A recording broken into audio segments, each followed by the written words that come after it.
Bunga-bunga matahari, anggun mekar di Taman Sari. Lawannya set baru ni. Wah, saya seorang je ke rasmi set ni? Anggun dan mekar di Taman Sari bersama kami dalam Selamat Pagi. Bersama si botak dan si Ayu meninggi. Semoga anda tersenyum sehingga menampakkan gigi. Yeay! Tapi saya suka yang tinggi tu. Yalah, meninggi. Saya meninggi. Terima kasihlah. Apa pun senyuman itu paling penting. Daripada jauh saya dah nampak Terence punya senyuman. Dan juga kilat tu lah. Itu tak boleh nak buat apa, Terence. Kilat dan senyum ya. Kilat dan juga senyum. Apa khabar penonton Selamat Pagi Malaysia? Salam Ahad. Saya Syafiqah Ishak dan juga Terence Das. Semoga anda telah pun bersedia untuk ke peti undi pada anda yang terlibat dalam pilihan raya negeri yang bakal tiba tidak lama lagi. Ya, tapi sebelum tu kita nak tunjuk jugalah. Ini set baru. Pusing dulu. Okay, kita tengok dari atas. Cantik. Tapi set je baru. Orang kena tetap sama. Wajah sama, latar belakang baru. Wajah kita sama. Tapi kita ada satu semangat yang baru sebenarnya. Apatah lagi seperti mana Terence katakan tadi, tidak lama lagi ya, seminggu sahaja lagi. Tak sampai seminggu pun sebenarnya. Tak sampai seminggu lah rasanya. 6 hari je. 6 hari dubdap.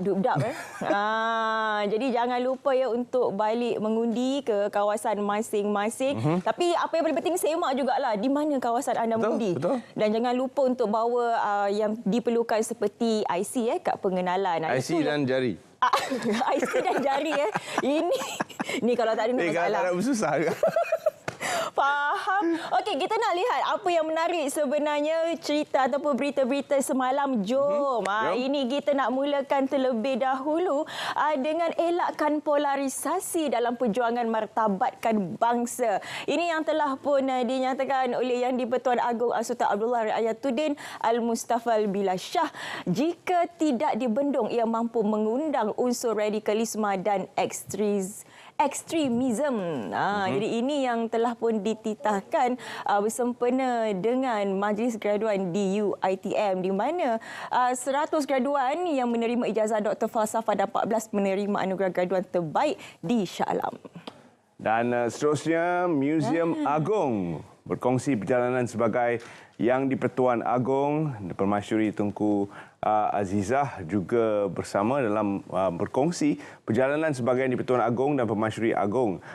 Sri Paduka Baginda Raja Permasyuri Agong Tunku Hajah Azizah Aminah Maimunah Iskandariah bertitah untuk mewujudkan Museum Agong yang bakal menempatkan pelbagai lakaran perjalanan selama 5 tahun Sri Paduka Baginda Al-Sultan Abdullah Ayatuddin Al-Mustafa Billah Shah sebagai Yang di-Pertuan Agong. Kitab Baginda segala hadiah dan kurniaan selama 5 tahun tersebut akan ditempatkan di Museum Agong dan dipamerkan kepada rakyat bagaimana permulaan dan pengakhiran Sri Paduka Baginda sebagai Yang di-Pertuan Agong. Ya, kita pastinya akan merindui telatah Yang di-Pertuan Agong ini. Semalam sempat berikan ucapan selamat hari jadi kepada yang tercinta. Isteri tercinta. Kita kat rumah tengok video, comelnya.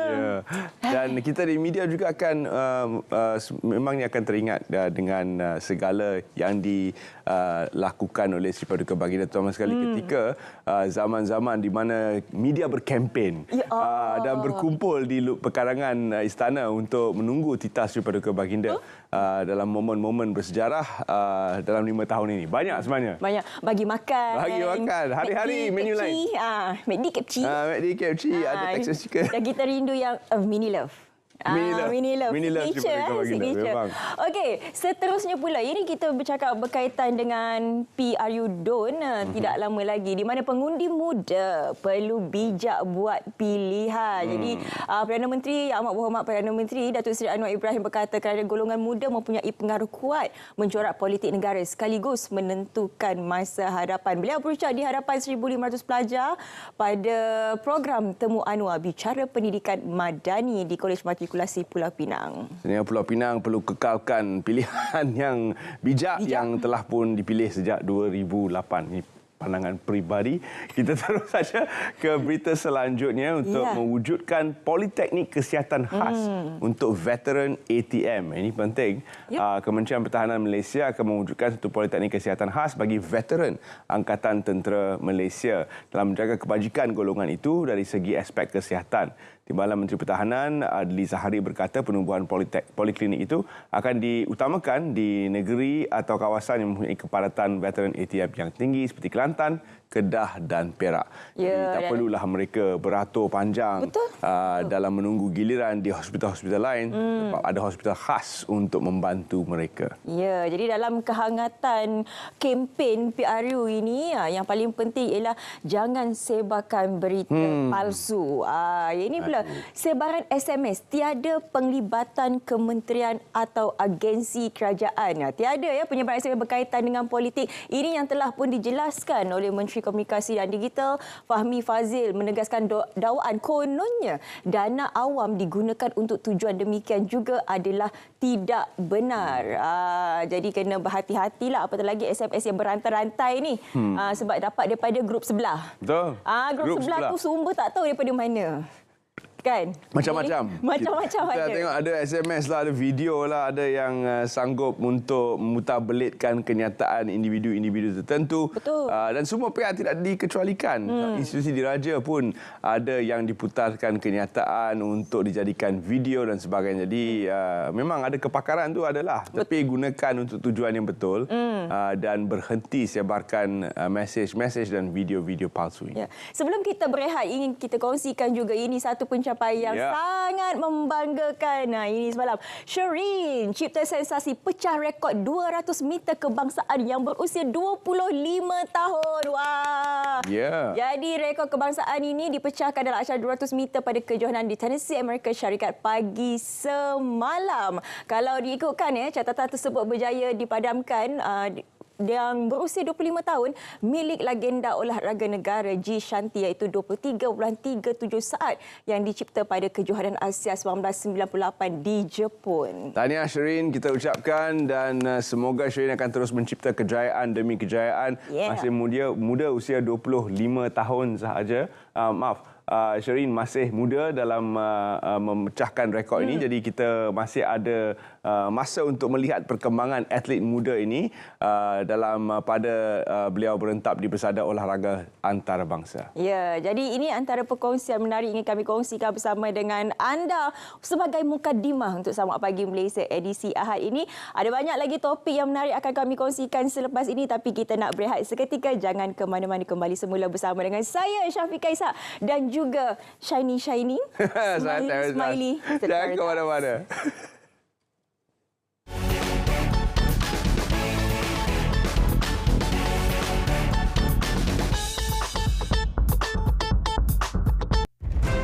Bagaimana mengundi? Buat semakan tempat mengundi dan pergi ke saluran yang ditetapkan. Masuk ke tempat mengundi apabila dibenarkan oleh polis yang mengawal. Serahkan MyCard dan slip saluran kepada kerani pengundian pertama. Tunjukkan kedua-dua belah tangan untuk diperiksa. Bergerak ke hadapan kerani pengundian kedua. Celupkan jari telunjuk kiri ke dalam botol dakwat pilihan raya. Dapatkan kertas undi daripada kerani pengundian ketiga. Tandakan pangkah pada ruang kosong bersebelahan nama dan simbol calon pada kertas undi. Masukkan kertas undi yang telah ditanda ke dalam peti undi. Keluar segera dari tempat mengundi setelah selesai. Laksanakan tanggungjawab anda.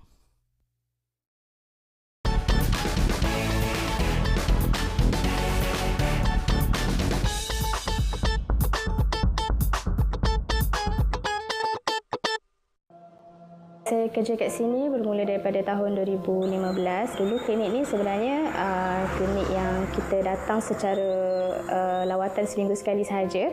Lepas tu pengarah kesihatan pergigian masa tu dah suruh buka, and then kita orang diimportkan daripada Bukit Goh lah untuk datang ke sini dan terus bekerja di sini. Kita kat sini berbilang kaum lah, ada Cina, ada perkampungan Cina dekat sini, Melayu, India pun ada, dan juga orang asli. Masa mula-mula pembukaan klinik ni memang banyak sangat kekurangan ialah dari segi fasiliti, panas, memang tak ada aircon langsung. Lepas tu dengan keadaan tandas, surau pun tak ada. memang ramailah yang passion mula datang, dan kita orang staff yang 7 orang ni sahaja tak mampu nak arrange passion. Lepas tu dengan tempat menunggu yang kecil, dengan keadaan klinik yang tak selesa, panas, so ada atap yang bocor. Kalau hujan tu kadang-kadang memang nitik-nitik air, kadang-kadang tak passion pun ada. Kita sebenarnya ada 2 kerusi, tapi kerusi kita tu selalu saja rosak. Ada satu je yang berfungsi. Akan adalah yang datang mengadu lambat, walaupun tak ramai orang tapi lambat. So alhamdulillah, bermula daripada awal tahun baru ni kita dah dapat dana lah sedikit daripada Kerajaan Persekutuan. So kita boleh lengkapkan lagi kita punya klinik ni dengan ruang tunggu yang lebih selesa lah, dengan aircon. Okay, lepas tu kita punya kaunter pun dah ditambah baik, boleh simpan kad dengan lebih banyak. Bilik pun kita dah ada store sendiri. Lepas tu bilik pegawai pun dah ditambah baik jugalah. Okay, so kita boleh memperbaiki kita punya ruang klinik ni. Okay, so daripada dana tu juga kita boleh baikilah kita punya bangunan ni. Sebenarnya dah usang sebab dah lama kan. So bila dah repair ni, alhamdulillah lah kita pun selesa nak buat kerja. Alhamdulillah, kita sekarang pun dah lebih selesa. So saya harap kerajaan akan meneruskanlah usaha-usaha untuk membaik pulih fasiliti-fasiliti kesihatan macam ni, supaya kita boleh terus berkhidmat untuk rakyat, terutama sekali untuk masyarakat di pedalaman. So kita harap usaha-usaha yang macam ni diteruskan.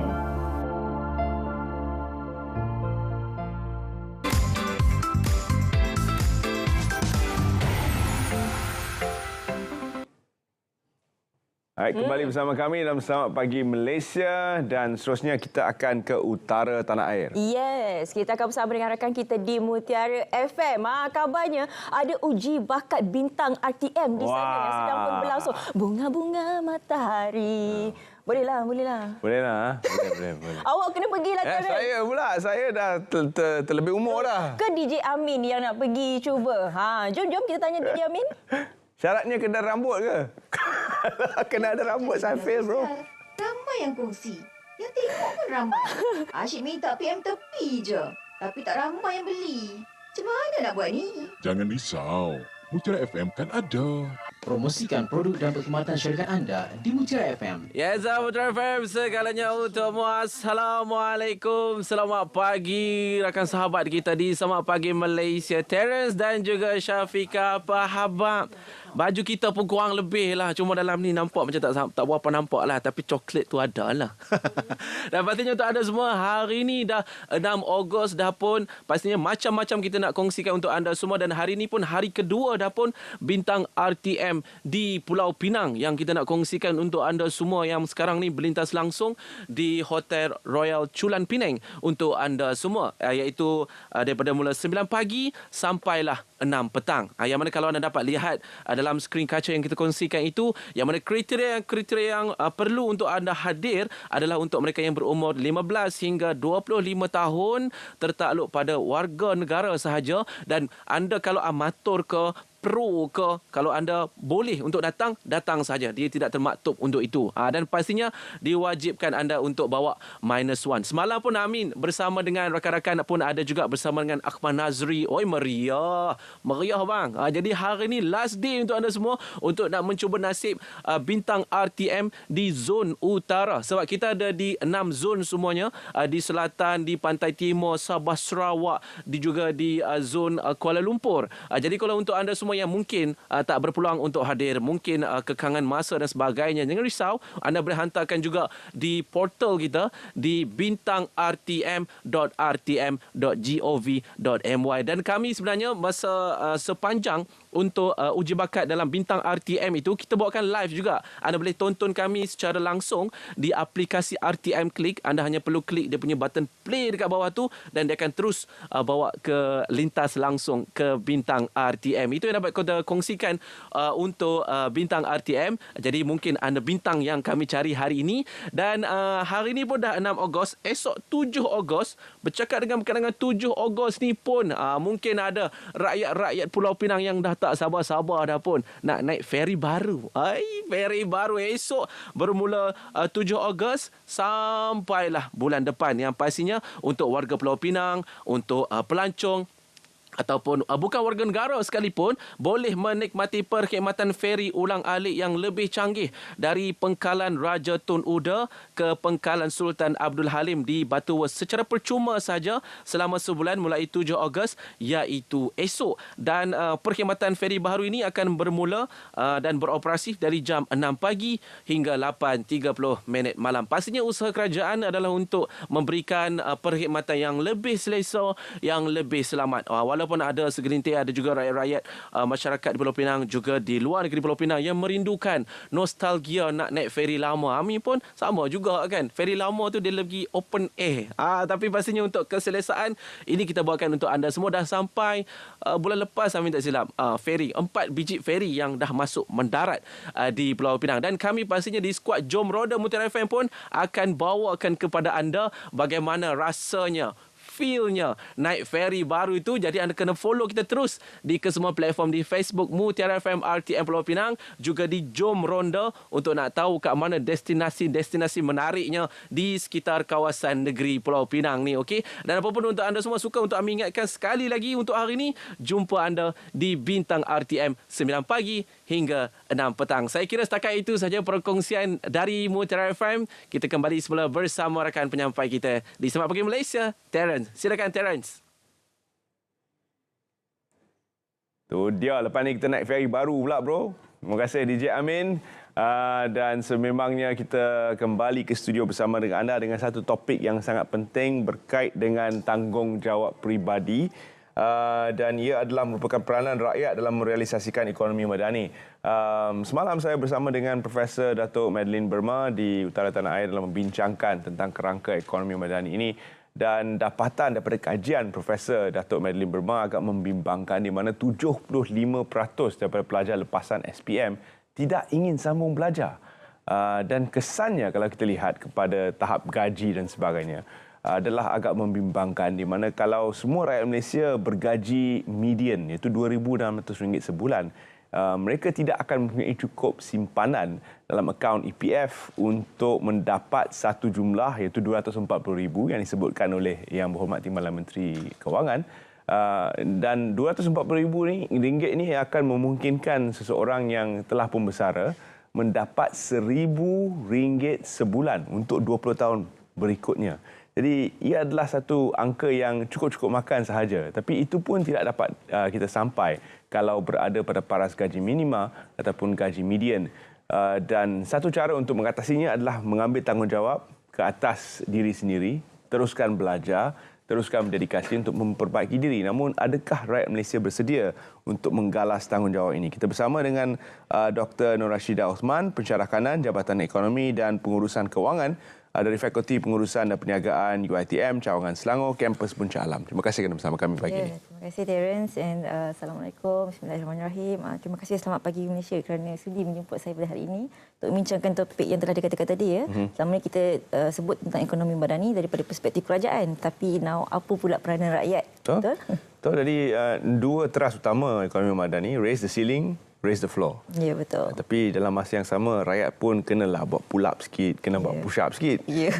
Kita tidak boleh hanya bergantung kepada kerajaan semata-mata. Jadi, di mana peranan dan tanggungjawab rakyat dalam merealisasikan ekonomi madani? Okey. Terima kasih Terence. Sebelum kita huraikan di mana tanggungjawab rakyat, kita nak tengok dulu adakah wajar sebenarnya ekonomi madani ini dilakukan pada waktu ketika sekarang sebab kerana kita lihat kerajaan baru je lagi umumkan belanjawan pada bulan 4, now tiba-tiba bulan 7 ada lagi disebut tentang ekonomi madani. Dan saya rasa wajar ada investasi daripada kerajaan daripada semasa ke semasa untuk memastikan hala tuju ekonomi kita berada di landasan yang betul sebenarnya. Dan ada juga rata-rata yang mengatakan perlukah ekonomi madani ini diperkenalkan sekarang pada waktunya hampir dekat dengan pilihan raya kan? Dan bagi saya ia perlu sebab kita lihat keadaan ekonomi sekarang tidak stabil, tidak tentu. Dan macam mana dengan peranan rakyat pula kan? Okey.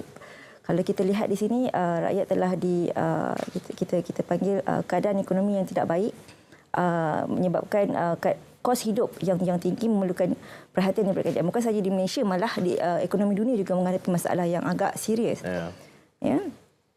Tapi bagaimana kalau kita bandingkan dengan negara-negara lain, negara-negara jiran umpamanya Singapura, yang mana tidak ada pun sumber asli sama sekali.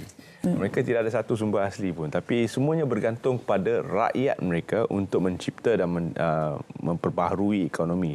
Jadi setiap kali kita memandang ke Singapura, kita melihat ekonomi yang dijana oleh rakyat sendiri. Adakah Malaysia juga mampu melakukan perkara yang sama? Sebenarnya kita mampu pergi lebih jauh kerana kita ada nilai tambah. Kita ada sumber asli seperti petroleum, kita ada sumber asli seperti mineral, kita ada sumber asli seperti minyak sawit dan sebagainya. Jadi kita mempunyai nilai tambah berbanding dengan Singapura. Jadi adakah kita mampu untuk mencipta satu ekonomi yang dijana sepenuhnya oleh rakyat? Ya, kalau kita lihat salah satu ekonomi madani, kalau kita inisiatif kerajaan iaitu menambah baik agro makanan. Itu sangat penting bagi saya untuk memastikan kita punya sustain tahap sara diri kita cukup. Kalau kita lihat dekat sini, bagi saya, kalau tanya saya secara peribadinya, golongan muda kita memerlukan kita panggil sokongan golongan muda ini untuk bersama-sama dengan kerajaan menyahut kita panggil sebagai apa saja inisiatif yang dilakukan oleh kerajaan untuk memperkenalkan teknologi dalam industri agro makanan itu sendiri. Kalau kita lihat peruntukan sejumlah 200 juta telah diberikan untuk sektor agro makanan, tetapi fokusnya adalah untuk membangunkan teknologi AI. Walau bagaimanapun, kita tak pasti sama ada golongan belia ini berminat ataupun tidak untuk menceburi bidang pertanian kerana kita lihat tidak popular di kalangan mereka kan. Walau bagaimanapun, sekiranya kita tidak ada satu plan untuk kita panggil memastikan golongan belia ini masuk ke dalam industri agro makanan, kita tiada pelapis. Itu yang menyebabkan kita rasa kalau macam apa yang Terence kata tadi, kalau kita bandingkan dengan negara luar, mereka mendapat sokongan yang padu daripada rakyat mereka. Tapi kalau kita ada polisi yang sangat bagus pun, tapi tiada sokongan yang padu daripada rakyat, saya pasti ianya sukar-sukar untuk kerajaan. No matter how good polisinya, tapi kalau tak ada sambutan, ia menyebabkan ianya sukar untuk dilaksanakan. Jadi apa sebabnya? Adakah rakyat ingin terlalu selesa tanpa membuat apa-apa? Adakah rakyat ingin menjadi YouTuber dan influencer semata-mata, ataupun adakah rakyat Malaysia ni perlukan lebih banyak lagi carrot, lebih banyak ataupun carrot yang lebih besar sebelum mereka boleh berjuang? Apakah sebab rakyat Malaysia mungkin bukan enggan tapi malu-malu untuk menyahut cabaran? Ya, saya rasa ini adalah sebabkan satu lagi memang influencer lah kan. Ini golongan muda punya masalah. Tak perlu belajar pun kita dah boleh ada income, certain income. So tak perlu belajar. Tapi kita perlu fikirkan sejauh mana ianya sustain. Sebab sejauh mana kita boleh, sebab teknologi berubah. So kita memerlukan pembelajaran sepanjang hayat sebenarnya. Jadi kalau kita lihat dekat sini, kalaulah kita tidak sentiasa menambah baik diri dari segi teknologi dan juga kemahiran terutamanya, ia menyebabkan kita tidak dapat sustain dari segi pendapatan. Dan kalau kita lihat sekarang pun pendapatan yang sedia ada pun menyebabkan kita tidak mampu untuk survive. Cuba kita bayangkan pada 20 tahun yang akan datang dalam keadaan semasa ini. So ianya agak sukar. Jadi itu satu masalah untuk golongan muda. Mereka mungkin terlalu terbawa-bawa dengan apa yang disampaikan melalui media sosial sehingga kan mereka rasakan itu adalah peluang untuk menjana pendapatan semata-mata. Namun walaupun influencer ni ada yang menambah nilai kepada kehidupan kita, rata-rata mereka melakukan perkara yang sama dengan mengulang apa yang influencer A ada berkecimpung dalam bidang fitness, maka influencer B yang ikut pun lebih kurang sama je mesej yang disampaikan. Kreativiti tak ada. Ya, kreativiti tak ada. Jadi kalau anda ingin menambah nilai kepada masyarakat secara amnya, memang sudah ada peranti-peranti, sudah ada bidang-bidang ekonomi yang boleh anda ceburi yang betul-betul menambah nilai kepada masyarakat itu sendiri, seperti pembuatan agro makanan dan sebagainya. Jadi anda perlu menceburkan diri dalam bidang-bidang yang sedia ada ini untuk menjamin kesejahteraan hidup. Dari segi pendidikan pula, mereka perlu menambah nilai diri juga. Kalau keengganan untuk sambung belajar dari peringkat SPM ke peringkat ijazah sarjana muda pun, itu menjadi masalah. Bagaimana untuk kita mengubah persepsi bahawa pendidikan itu tidak penting? Bagi saya kan, kita perlu kita panggil peranan kita panggil semua pihak. Sekarang ni nak masuk pilihan raya dah pun kan, pilihan raya kecil negeri dan sebagainya. perlu ada satu kita panggil mekanisme penyampaian peluang, bagaimana segala peluang yang ada itu disalurkan kepada golongan sasaran. Kita ada media-media seperti Ketua Bahagian dan sebagainya, mereka ni perlu menjaga kawasan masing-masing kan. Jadi setiap peluang sama ada menyambung pelajaran dari segi mungkin ada ramai yang tak berminat dari segi akademik, tapi kita boleh kita panggil bawa dia ke bidang skill, kemahiran. Jadi janganlah terlalu kosong. Sebab kita kena sentiasa bersaing. Tapi kalau kita tidak tahu macam mana cara nak absorb ataupun nak serap teknologi dan sebagainya, ini menyebabkan kita jauh ketinggalan ke belakang.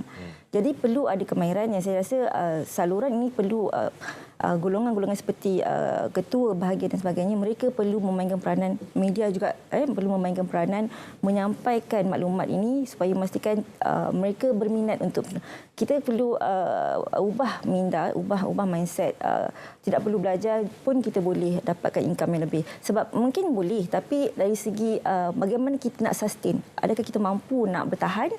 Sebab dunia berubah, teknologi berubah. Adakah kita boleh kekal berjaya pada tempoh akan datang? Sebab teknologi akan berubah kan? Jadi perlu ada kesinambungan. Pembelajaran sepanjang hayat itu penting.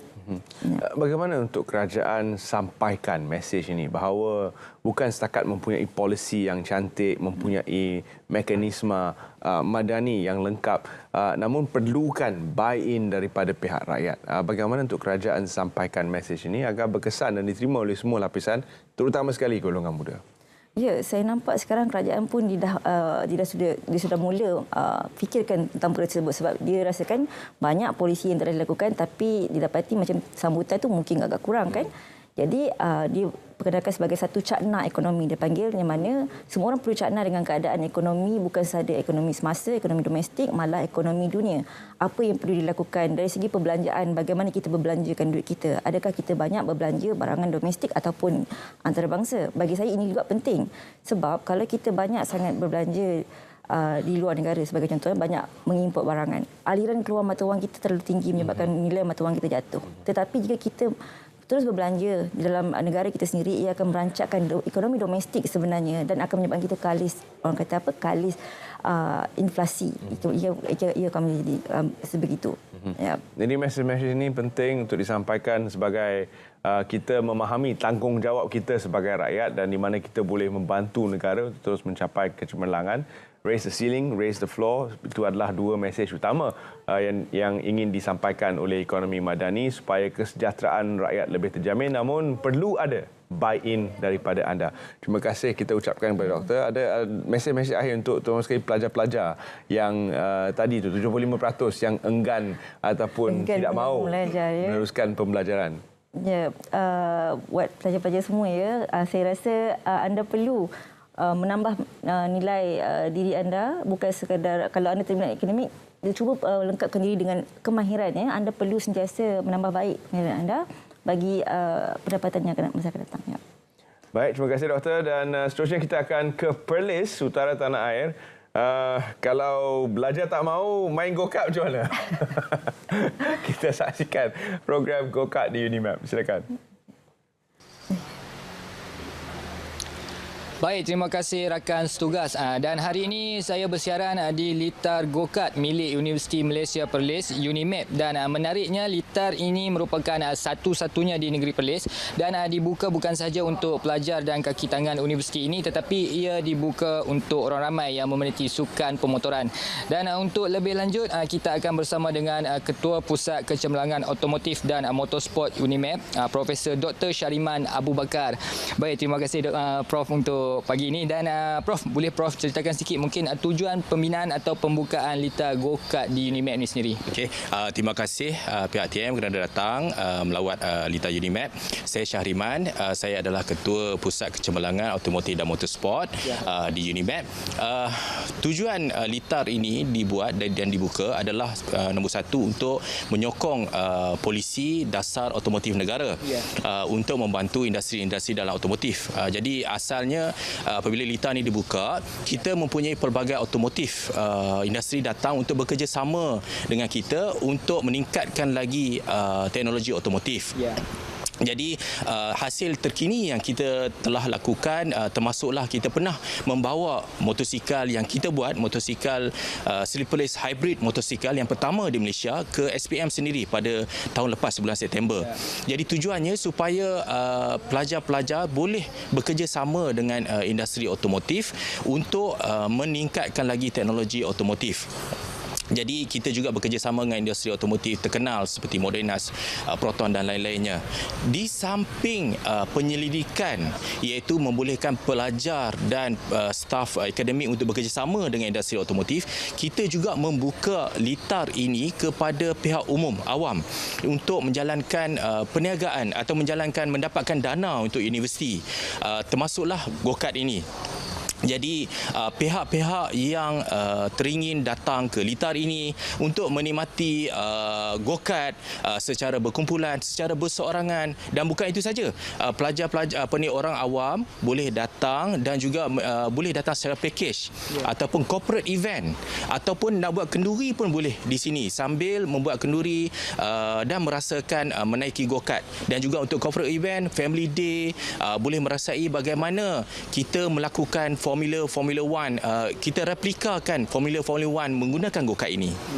Okey, jadi kalau kita lihat dari segi kelebihan sukan ini sendirilah kepada terutamanya kepada kalangan pelajar ini sendiri, mungkin dari segi mental dan juga fizikal dia orang. Ya, sebarang sukan dan kita sebagai Center of Excellence Automotive dan Motorsport, sukan pemotoran tu dia memerlukan ketahanan badan, tetapi yang lebih penting dari kekuatan mental. Jadi di sini di samping kita enjoy, kita seronok naik go-kart, sukan pemotoran ini memerlukan kecekapan psikomotor, iaitu daripada menggunakan tangan dan juga menggunakan minda. Dia memerlukan strategi bagaimana untuk menang, bagaimana untuk ambil cornering, bagaimana untuk strategi untuk mendahului pihak-pihak lawan dalam keadaan yang menyeronokkan. Jadi saya rasa sukan pemotoran adalah satu sukan yang menyeronokkan dan boleh melengkapkan pelajar-pelajar ataupun orang-orang yang berminat untuk ke level seterusnya, mungkin sampai ke peringkat Formula One.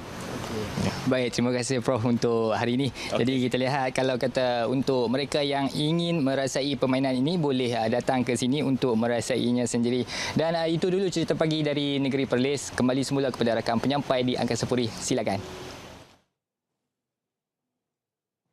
Okey, terima kasih Sophie untuk cerita pagi Perlis. Satu perkongsian yang sangat menarik. Jadi kepada anda yang berada di kawasan yang berhampiran, bolehlah sama-sama untuk merasai pengalaman bagaimana sebenarnya untuk mencuba go-kart itu tadi. Jadi untuk sekarang ini, kita akan kongsikan bersama dengan anda SPM sana sini. Apa yang menarik? Kita mulakan terlebih dahulu dengan bagaimana untuk memperkasa sains dan matematik.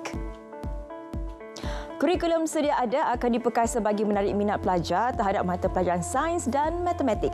Menurut Menteri Pendidikan Fadlina Siddiq, Kementerian Sains dan Teknologi dan Inovasi MOSTI telah memberikan komitmen yang baik bersama Kementerian Pendidikan KPM dalam mengangkat kembali bidang sains, teknologi, kejuruteraan dan matematik STEM.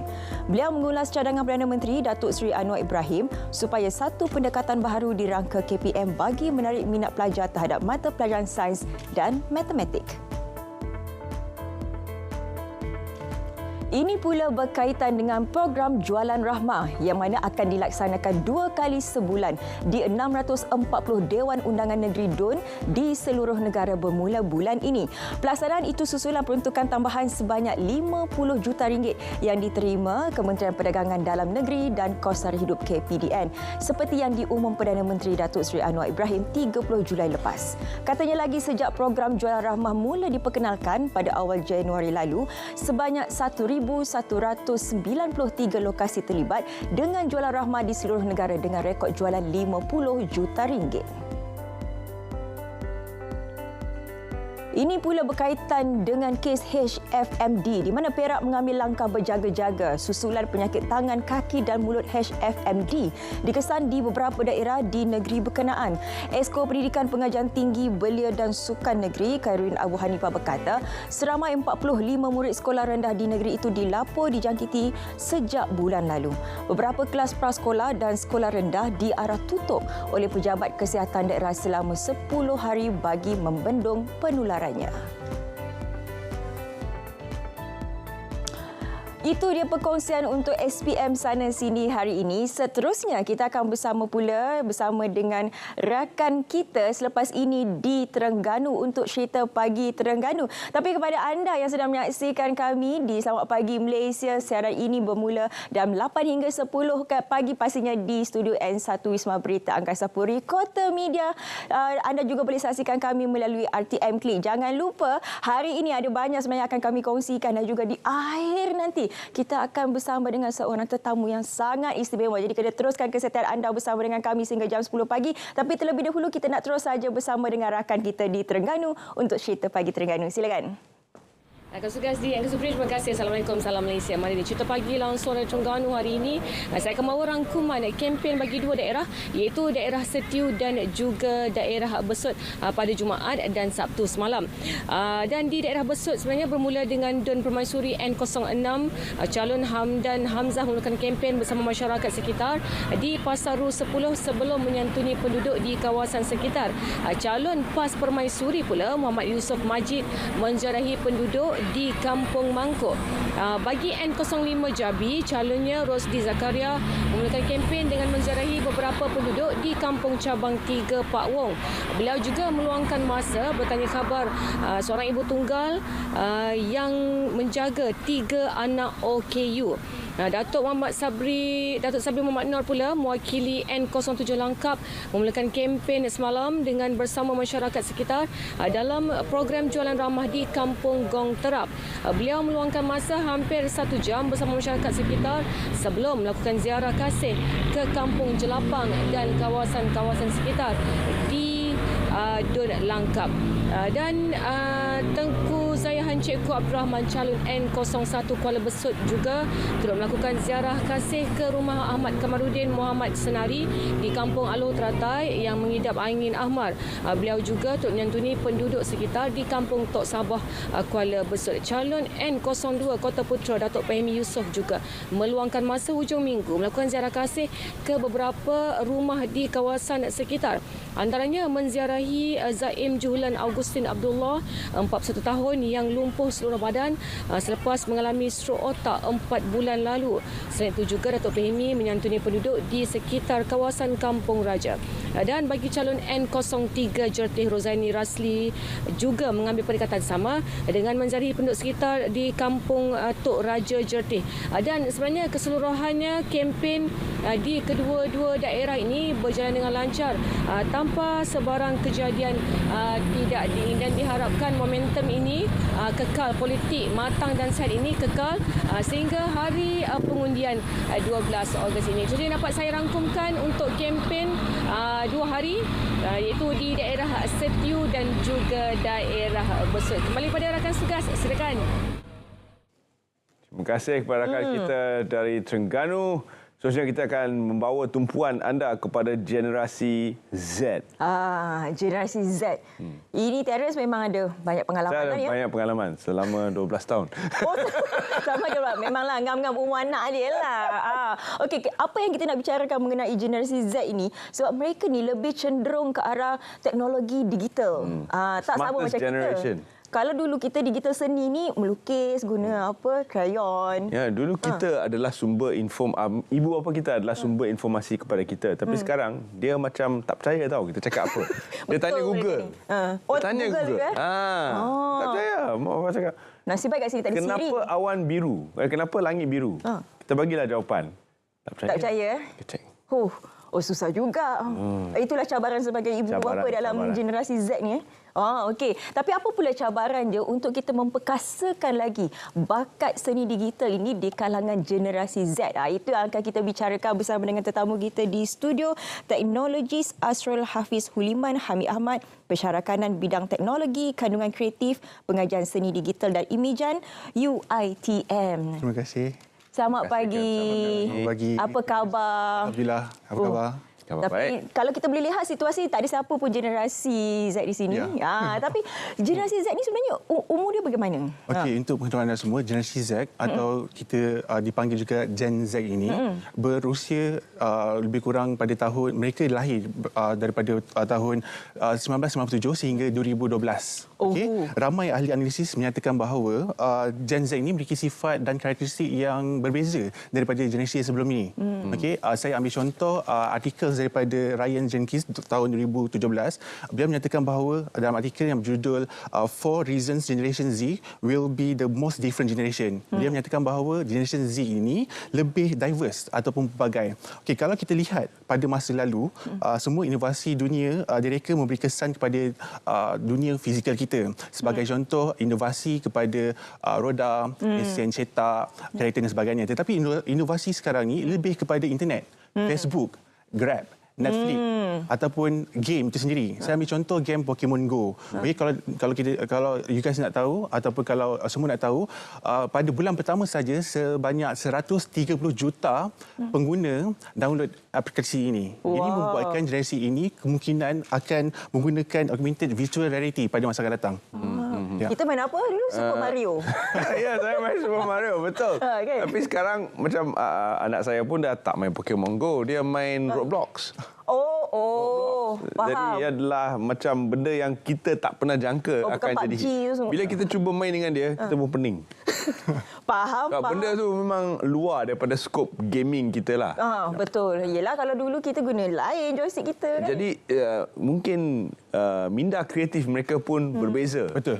Jadi apakah sebenarnya yang mereka suka? Apa yang mereka minat dari segi visual, dari segi kreativiti? So, kalau kita cakap berkenaan dengan ciri-ciri generasi Z sekarang ni, basically generasi Z ni dia lebih mudah ataupun cepat belajar. Ini disebabkan kerana banyak sumber ataupun info yang ada di depan mata mereka. Sebagai contoh, mereka boleh Google internet dan sebagainya dan mereka dapat info tersebutlah. Okay, yang kedua adalah mereka mahir dalam bidang teknologi sendiri. Kalau kita ikutkan generasi ini, basically dia lahir semasa teknologi berkembang.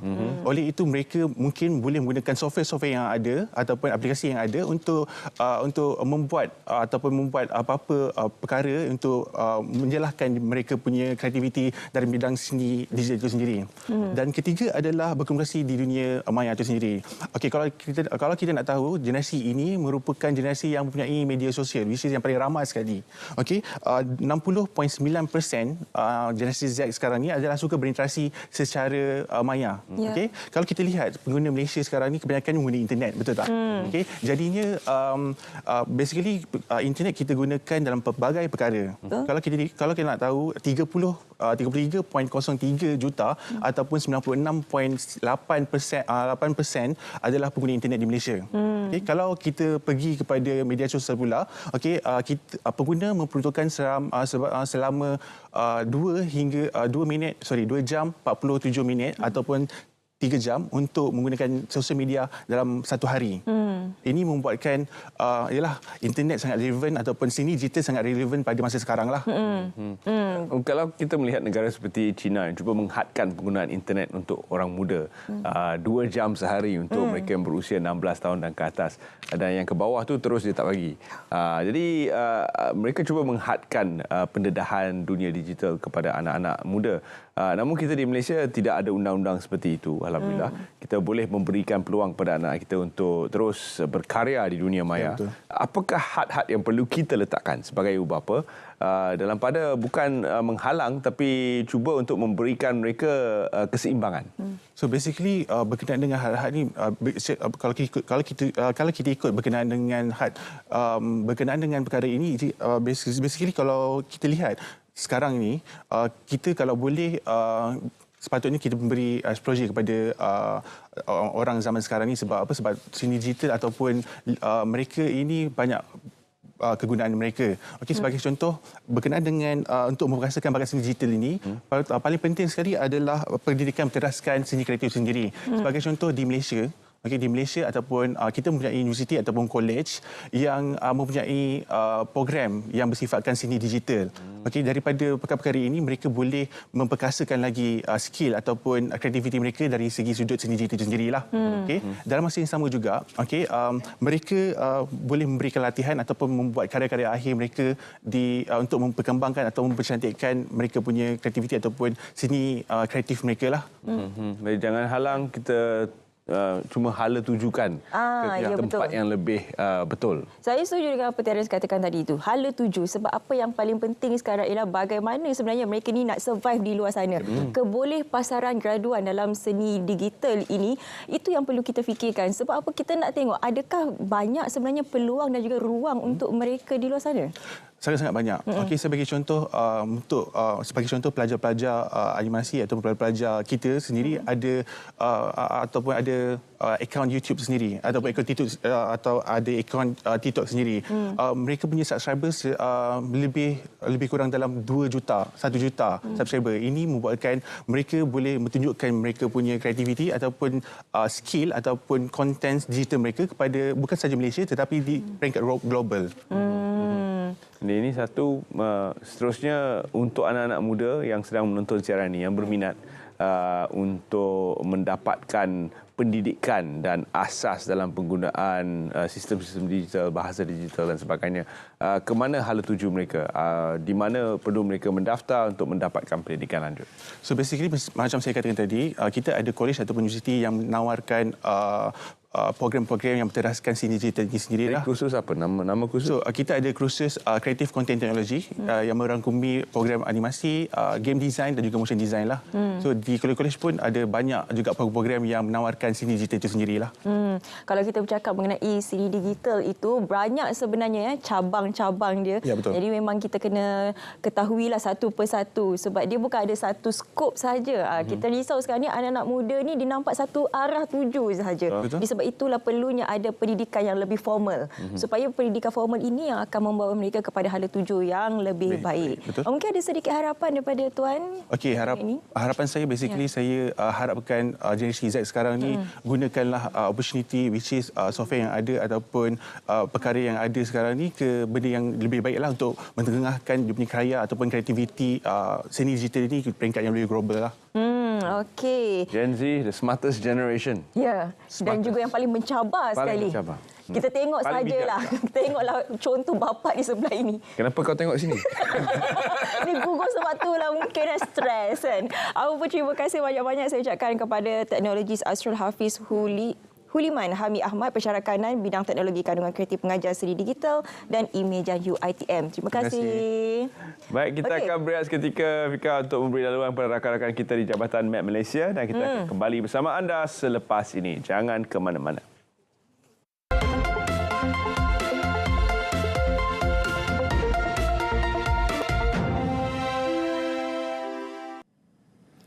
Assalamualaikum dan salam Malaysia Madani. Kita mulakan informasi cuaca pada pagi ini dengan melihat kepada keadaan cuaca semasa. Dapat diperhatikan ketika ini hujan kini sedang berlaku di 1-2 tempat melibatkan kawasan di sekitar Selangor termasuklah di sekitar Mualim, Batam Padang, Kinta dan juga Kampar. Keadaan hujan yang sedang berlaku ketika ini dijangka akan beransur pulih menjelang lewat pagi nanti. Bagi tinjauan cuaca semasa di Sabah dan Sarawak pula dapat diperhatikan ketika ini hujan kini sedang berlaku di 1-2 tempat melibatkan bahagian Kapit, Bintulu, Mukah, Betong dan juga Kuching. Keadaan hujan yang sedang berlaku ketika ini dijangka akan beransur pulih dalam sedikit masa lagi. Manakala bagi lain-lain bahagian di Sabah, keadaan cuaca adalah baik dan tiada hujan buat masa ini. Baiklah, pada sebelah petang pula, Met Malaysia menjangkakan hujan lebat dan angin kencang masih lagi berpotensi untuk berlaku melibatkan kawasan-kawasan di bahagian pedalaman dan pantai timur Semenanjung juga di hampir ke semua bahagian di Sabah dan juga Sarawak.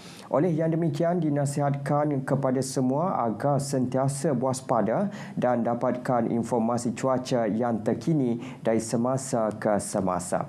Baiklah, sekian sahaja informasi cuaca pada pagi ini. Dapatkan maklumat cuaca terkini dan sahih melalui aplikasi My Cuaca atau boleh ke laman sesawang kami di www.met.gov.my. Sebelum berpisah, kita ikuti tinjauan cuaca bagi bandar-bandar utama di Malaysia. Sekian, Assalamualaikum dan salam Malaysia Madani.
Okey, anda masih lagi bersama dengan kami di Selamat Pagi Malaysia.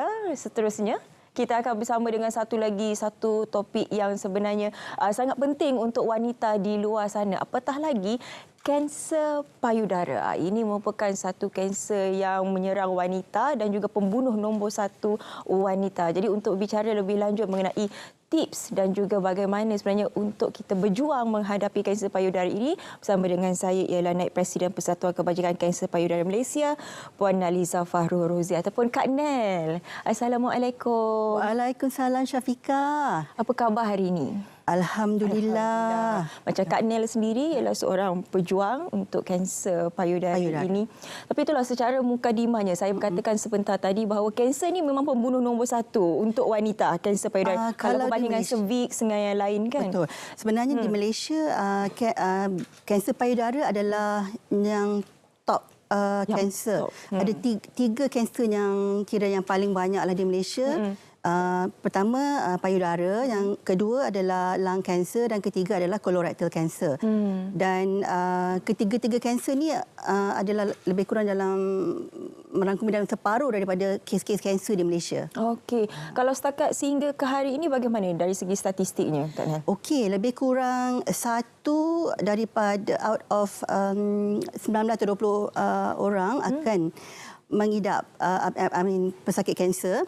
1 in 20 people, yes, akan mendapat ada risiko untuk mengidap kanser. Dan setakat ini di Malaysia, statistiknya setahun kita ada kes-kes baru dalam lebih daripada 8,000 untuk kes kanser payudara saja. Dan anggaran dalam lebih kurang 20-23 kes satu hari, setiap hari. Okey. Sama juga seperti kanser yang lain. Kadang-kadang benda ni tak ada tanda-tanda awal. Kita tak dapat kesan daripada awal. Hanya boleh dikesan setelah kita melakukan pemeriksaan kesihatan secara awal. Jadi bagaimana untuk kanser payudara ini pula? Okey. Sebenarnya masa saya kena pun, saya pun tak sangka dia kanser. Oh, okey. Sebab masa saya cuma sakit di bahagian bawah ketiak. Tapi masa tu ada ketulan ke tak? Saya rasa macam ada sikit, tapi saya rasa macam biasa je. Kan, sebab sebelum tu saya ada buat pemeriksaan yang sebelah kiri dari ketulan juga, tapi dia benign. Oh, okey. Jadi saya ingat okay, tak ada apa-apalah kan.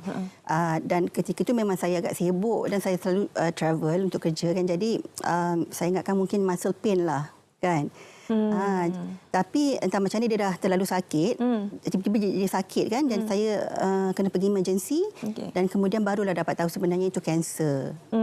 Sebab itulah, sebab kebanyakan wanita ni dia ambil ringan. Sebab kita pula dengar macam-macam mitos. Apatah lagi kalau wanita tu mungkin waktu menyusukan anak kan, ada ketulan, nanti dia kata tak ada, ni ketulan ni biasa je. Nak cakap bara susu kan? Bara susu, betul. Apa lagi sebenarnya Kak Nel antara mitos-mitos yang berkaitan dengan kanser payudara yang ada ni sebenarnya Kak Nel?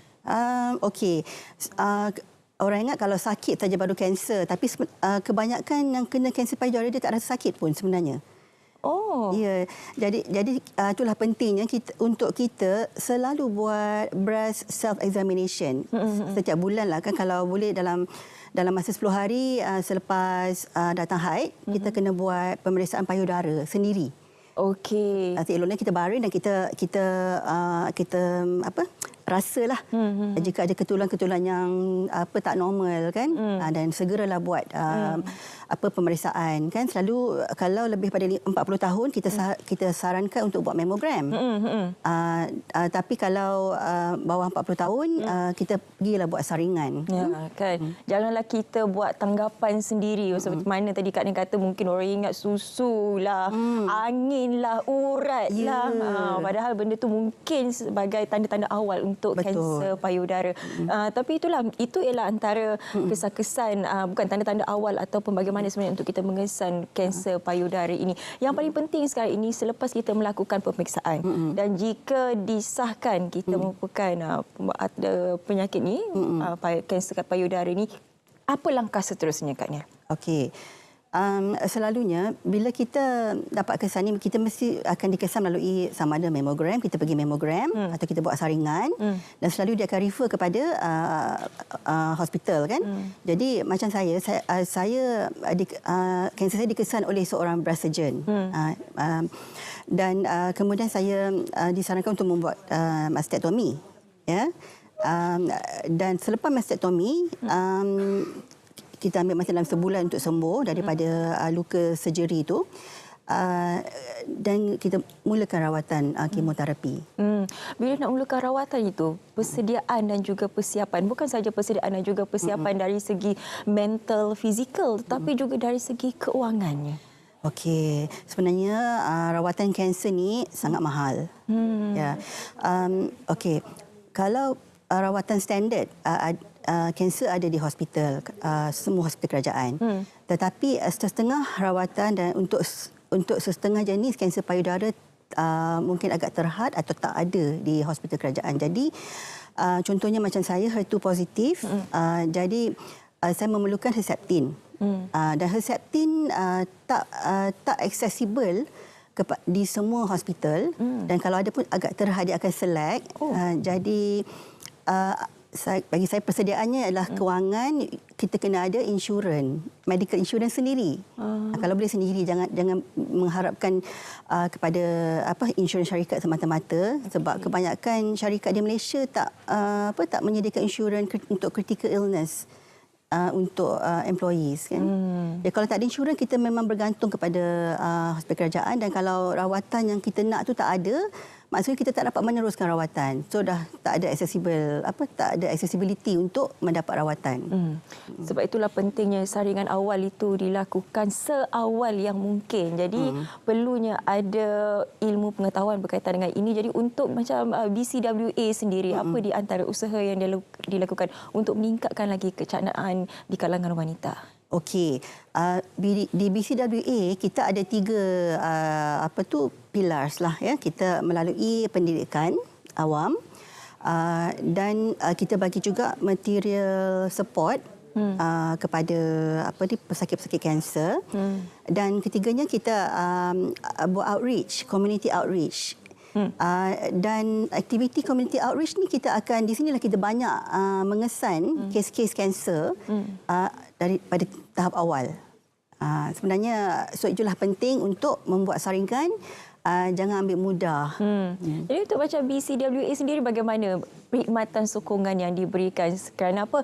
Pejuang ini memerlukan sokongan mental, bukan sahaja dari segi material, dari segi keuangan, tapi mental itu juga sangat penting untuk kekal positif. Bagaimana? Betul. Sebenarnya kita memerlukan sokongan selain pada mental, emosi. Sebab kanser ni adalah penyakit yang dia feed on kita punya emotion.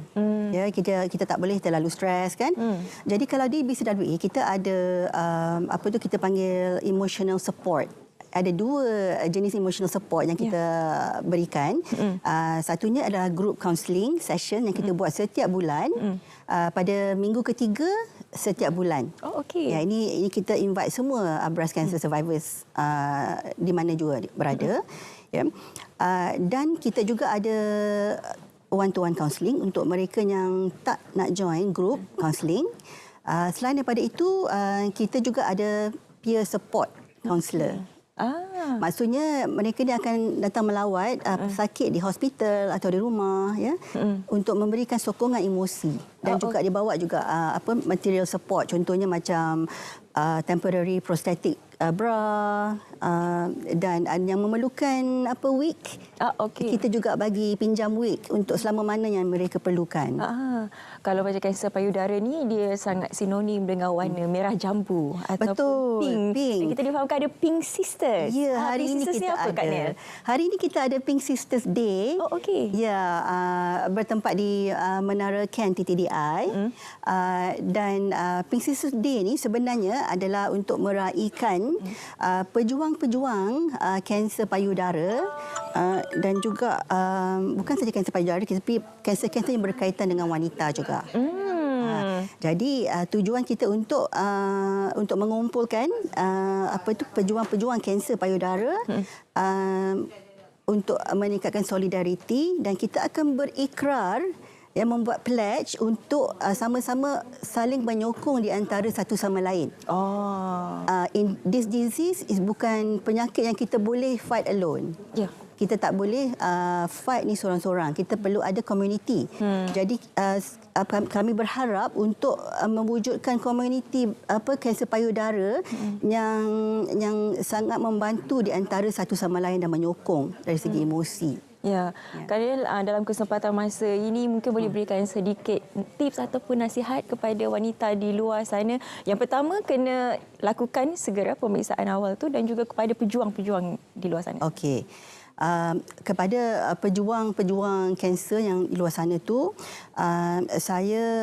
bagi saya yang paling penting untuk melawan ataupun untuk survive kanser ialah kita punya attitude, sikap kita. Kita kena ada sikap yang positif dan kita kena ada semangat juang yang kuat. Dan ialah macam saya tak nafikan semasa saya berjuang selama 3 tahun ni, memang macam-macam lah cabaran yang dihadapi, sakitlah ya. Dan kita akan rasa kepenatan yang melampau dan selain pada lohi dan muntah tu, tapi selagi kita boleh bertahan dan kita tak give up, ya, insya-Allah kita boleh survive. Ya, insya-Allah. Apa-apa juga boleh terjadi sebenarnya. Yang penting jangan berputus asa, dan yang paling utama ialah wanita di luar sana lakukan saringan awal lah. Ini bukan saja untuk kanser payudara tapi untuk semua kanser yang berkaitan dengan reproduktif wanita. Terima kasih banyak-banyak. Kita nak ucapkan kepada Puan Naliza Fahrul Rozi, Naib Presiden Persatuan Kebajikan Kanser Payudara Malaysia. Terima kasih Syafiqah. Banyak. Okey, seterusnya kita nak bersama dengan rakan kita untuk cerita Pagi Kedah. Yang ini akan berita langsung bersama dengan rakan kita Fakhrul Razi yang akan menemu ramah berkaitan dengan Menteri Pertanian dan Keterjaminan Makanan di Pasar Tani Sungai Petani. Silakan Fakhrul Razi. Terima kasih Syafiqah. Baiklah saudara, ketika ini saya berada di Pasar Tani di Sungai Petani, di mana pada hari ini berlangsungnya program jualan Agro Madani at Pasar Tani. Untuk makluman, program jualan Agro Madani ini diadakan serentak di seluruh negara. Dan bersama saya ketika ini adalah Timbalan Menteri Pertanian dan Keterjaminan Makanan YB Tuan Chang Fong Hin. Jadi YB, 6 Ogos begitu sinonim dengan sambutan Hari Peternak Peladang dan Nelayan Perikatan Kebangsaan. Jadi YB, apa sumbangan ataupun peranan kerajaan dalam membantu memperingati jasa-jasa yang telah pun ditabur oleh ketiga-tiga golongan ini dalam aspek pembangunan negara, YB? Ya, terima kasih. Selamat pagi Malaysia. Salam Malaysia Madani. Nah, pagi ini saya berada di tapak Pasar Dani, Sungai Petani, dan keadaan yang semasa dekat sini sangat-sangat meriuh. Kamu boleh lihat ramai rakyat datang sini untuk membeli belah. So sambutan ini hari pelatang, penternak dan nelayan ni yang dianjuran oleh LPP, Lembaga Pertubuhan Pelatang, adalah merupakan satu hari yang memberikan pengiktirafan dan juga penghormatan kepada warga Dani yang telah banyak berjasa untuk negara, terutamanya dalam menghasilkan makanan, agromakanan yang mencukupi untuk penggunaan di negara ini. Dan melalui program Agromadani pada pagi ini merentasi seluruh negara, kita terdapat 192 jualan agromadani yang diadakan pada masa yang sama. So ini satu jualan di mana kita meraihkan hari belatang, dan pada masa yang sama kita cuba nak membawa manfaat kepada rakyat supaya rakyat dapat peluang membeli barang-barang keperluan dengan harga yang lebih berpatutan. Baby, kos sara hidup dan inflasi amat sinonim dengan rakyat. Jadi apakah usaha LPP khususnya ataupun agensi di bawah TPKM sendiri untuk membantu meringankan beban golongan? Okey, kos sara hidup dan juga inflasi ini banyak dikaitkan dengan inflasi, terutamanya untuk inflasi produk-produk makanan. Dan melalui kementerian kita ini dan juga agensi-agensi di bawah, kita ada juga ini Lembaga Pertubuhan Pelatang, kita juga ada FAMA, kita juga ada LKIM. Pada pagi ini kita sama-sama menganjurkan melibatkan diri dalam jualan agromadani yang untuk 192 tapak jualan di seluruh negara ini. So kenapa jualan ini penting? Kerana jualan ini merupakan salah satu langkah intervensi pasaran kerajaan yang kita buat supaya kita masuk juga ke gelanggang untuk memberikan perkhidmatan yang baik untuk rakyat, supaya rakyat dia dapat satu peluang untuk memberikan, untuk dapat beli barang-barang yang lebih murah berbanding dengan harga pasaran. Seperti contoh, hari ini tawaran kita RM26.80, you boleh dapat satu paket yang begitu banyak barang dia di dalam, berbagai barang dia di dalam, dan kalau kamu dapat kupon RM20, kamu cuma nak bayar RM6.80 saja.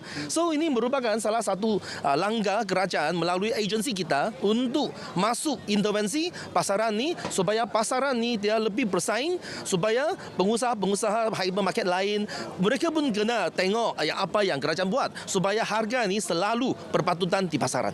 Pastinya banyak program-program seperti ini akan dilakukan selepas ini, YB. Ya. Jadi YB, bidang pertanian ini sinonim dengan golongan veteran di negara ini. Jadi YB, apa usaha kerajaan bagi menarik minat lebih ramai golongan muda khususnya untuk terlibat dalam bidang pertanian ini, YB?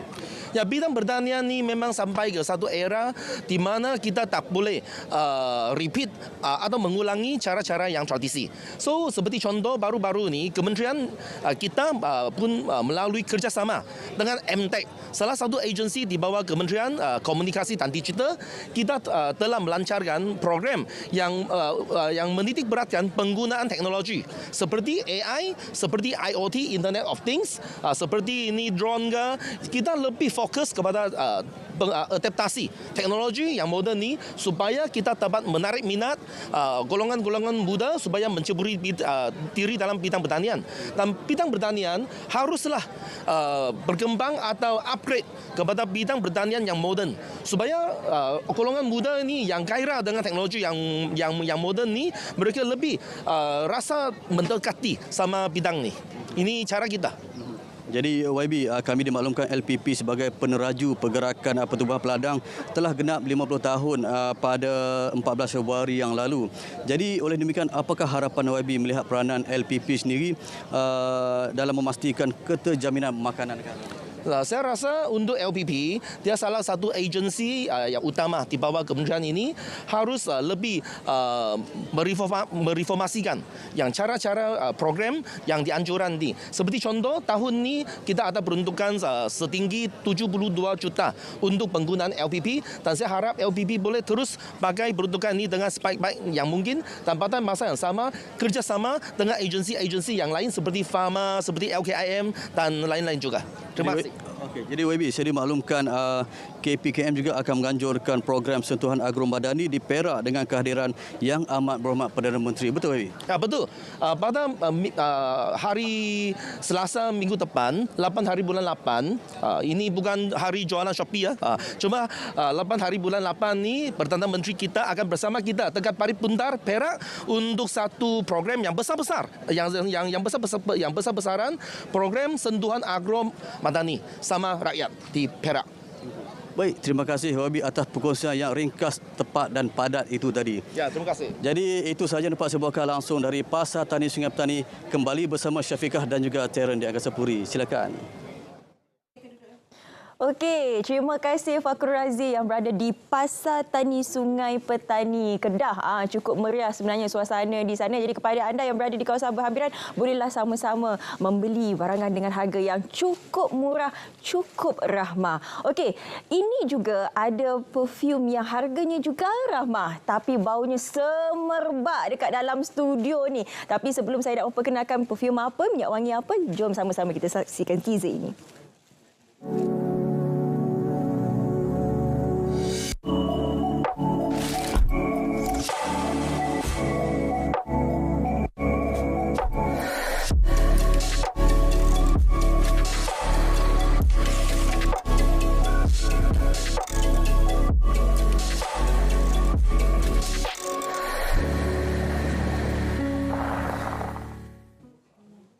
Itu dia Iba Perfume.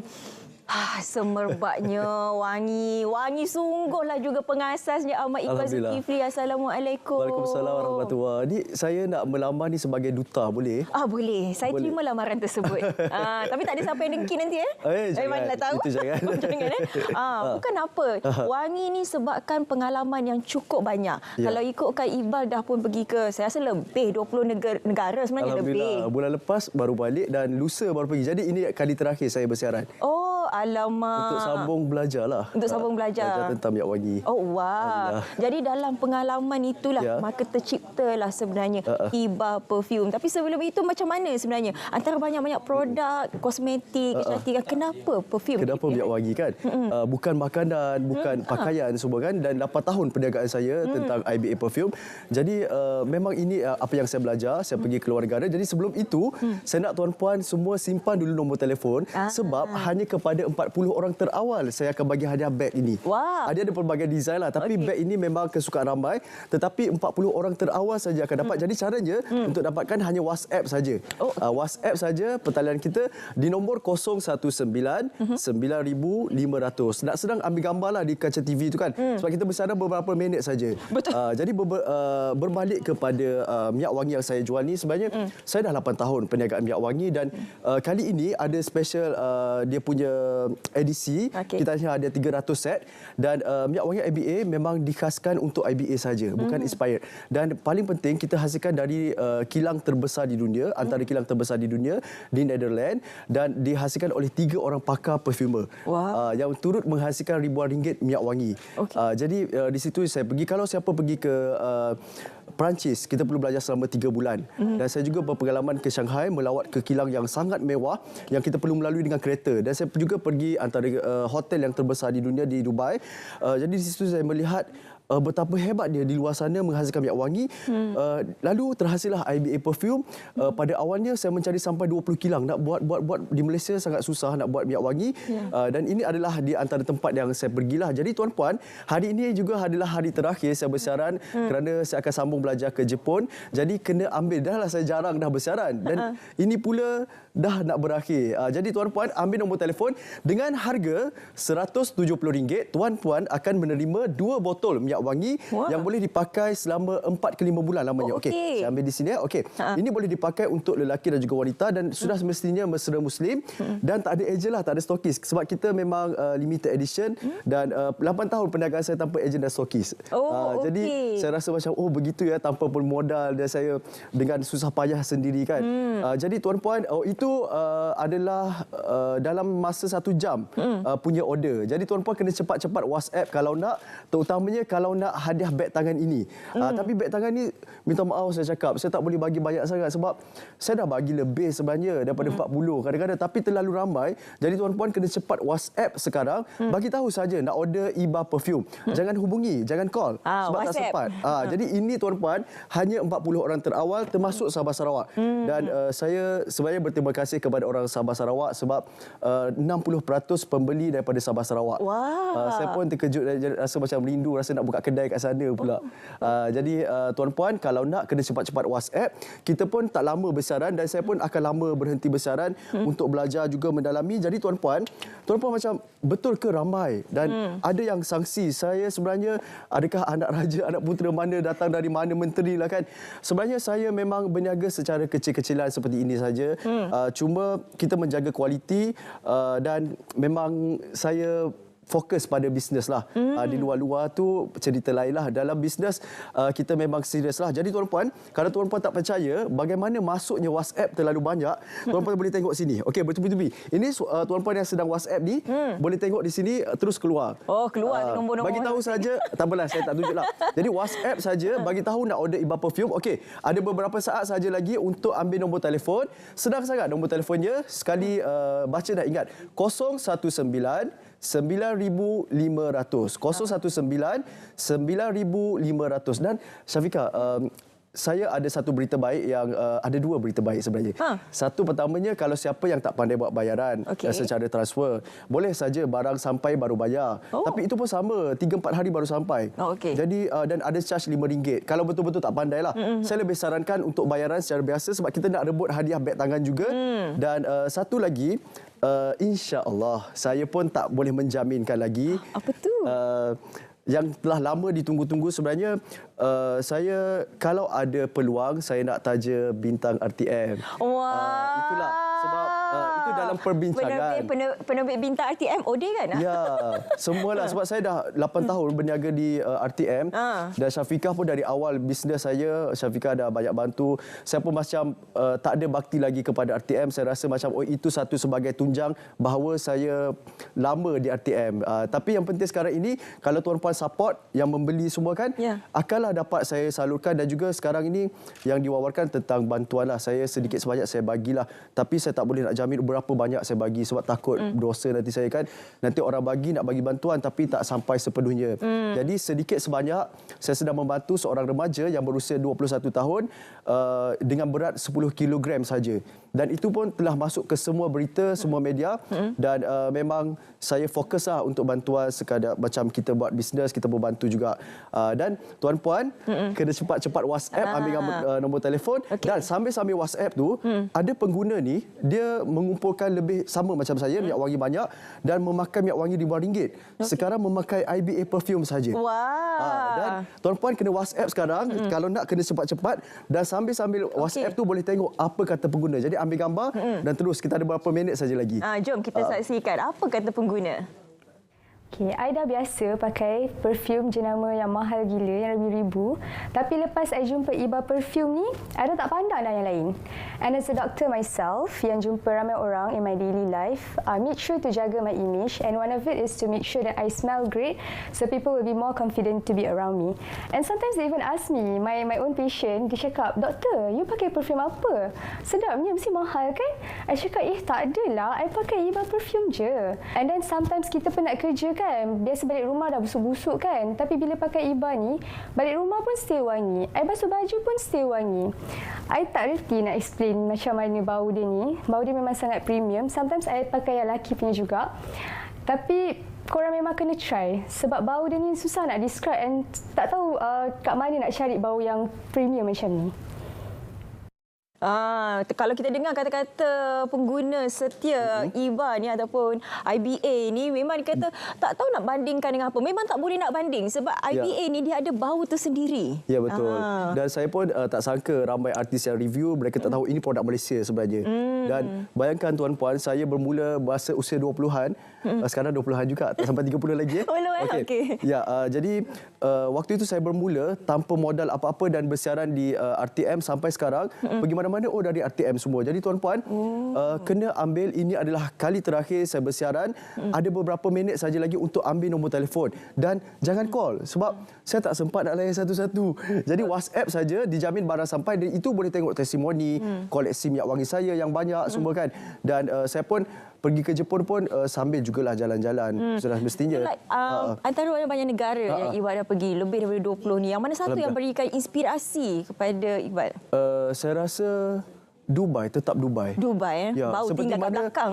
Ya, saya rasa bertuah bila Datuk Siti Nurhaliza bagi tahu beliau membeli rumah di Dubai.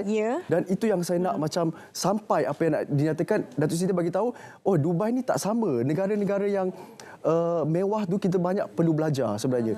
Dan saya sebenarnya sebagai orang kampung saja sebenarnya. Cuma saya pergi belajar, ditakdirkan begitu dan dapat buat produk yang bagus macam ni.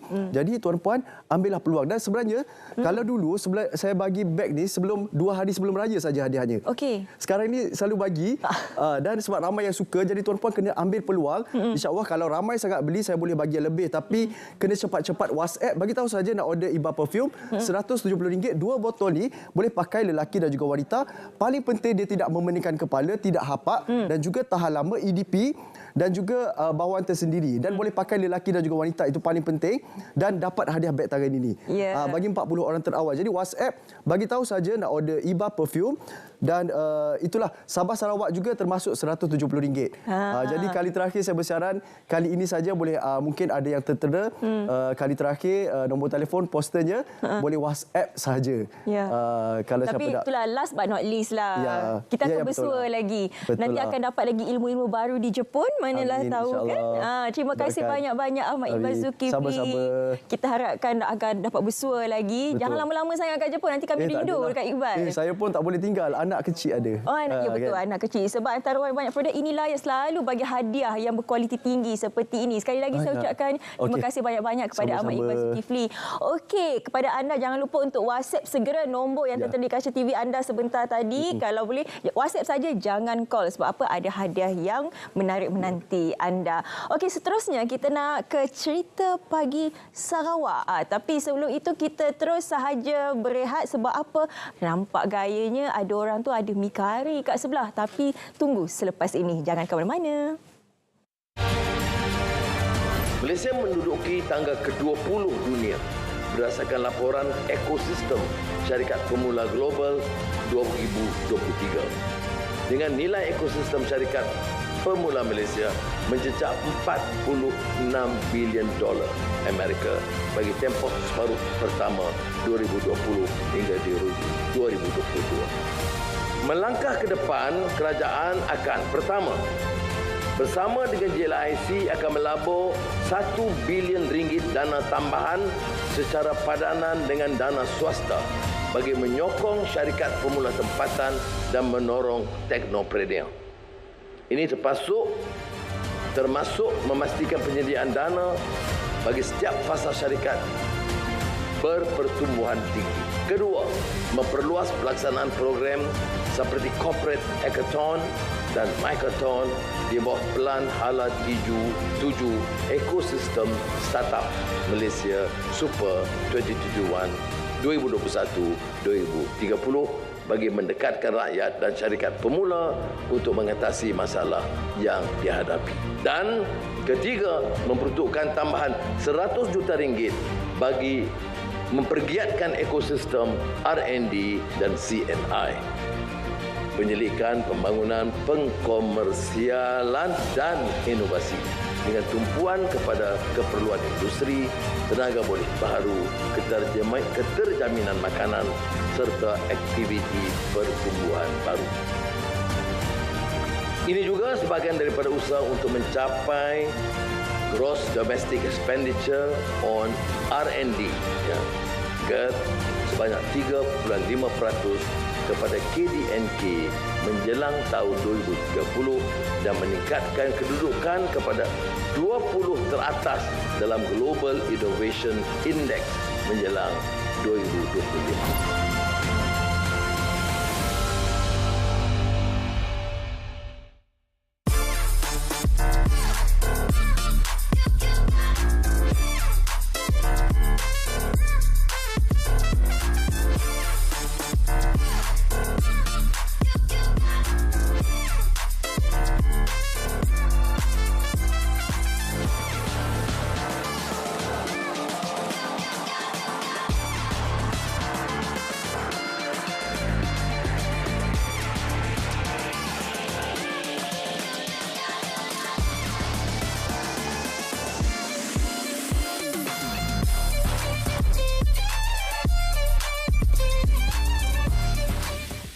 Mi Kari Opah, pilihan rakyat Malaysia. Kita bersama dengan dua orang yang sememangnya menjadi tulang belakang di sebalik kejayaan brand ini. Kita bersama dengan Hadi dan juga Nazmi. Terima kasih kerana bersama kami pagi ini, guys. Hai. Dan ni memang resepi opah, Betul. Yeah. Jadi, apakah intipatinya menjadikan resepi ini pilihan rakyat Malaysia? Okey, Assalamualaikum dan selamat pagi semua. Pertama sekali, Terence, sebenarnya sebelum tu kita nak bagi tahu yang sebenarnya produk keluaran Arwah Food ni kita bermula dengan mi kari opah dan kita dah berada di pasaran hampir 2 tahun. Wow. Kita dah berada di pasaran hampir 2 tahun. Dan setiap kali kita buat live, sebab kita sekarang ni kita agak orang kata apa, dikenali di media sosial, terutama di platform TikTok. So setiap kali kita buat bersiaran di media sosial, especially di TikTok, normally orang akan tanya kita, macam mana boleh tercetusnya idea untuk buat mi kari opah? So secara eksklusif di Selamat Pagi Malaysia, ni kita bercerita sikit lah. Kita cerita mana datang idea. Macam mana datangnya idea. Okay, actually sebenarnya satu hari tu kita teringin untuk nak makan mi kari opah arwah opah kita orang. Betul. So kita pergilah ke pasar raya untuk nak beli barang, beli mi kari opah lah untuk buat mi kari opah. Seperti yang kita tahu, untuk nak buat mi kari ni sangat complicated. Jadi kita kata, why don't kita buat satu formula, satu mi yang mana menggunakan konsep mudah, cepat, sedap dan juga sempurna. Daripada situlah kita bincang dan kita ambil resepi daripada opah-opah kita campur, kita buat improvise sikit dan maka terjadilah mi kari opah yang mana boleh dinikmati pada bila-bila masa oleh semua golongan masyarakat. Saya tambah sikit, ramai yang tahu sekarang ni produk kami ni dekat social media dah dikenali sebab kita tahu rakyat Malaysia memang suka sangat makan mi segera. Memang. Tapi kita nak bagi mi segera kita ni mi segera yang organik, yang sihat, yang semua orang boleh makan. Jadi kena cuba Arwah Food. Okey.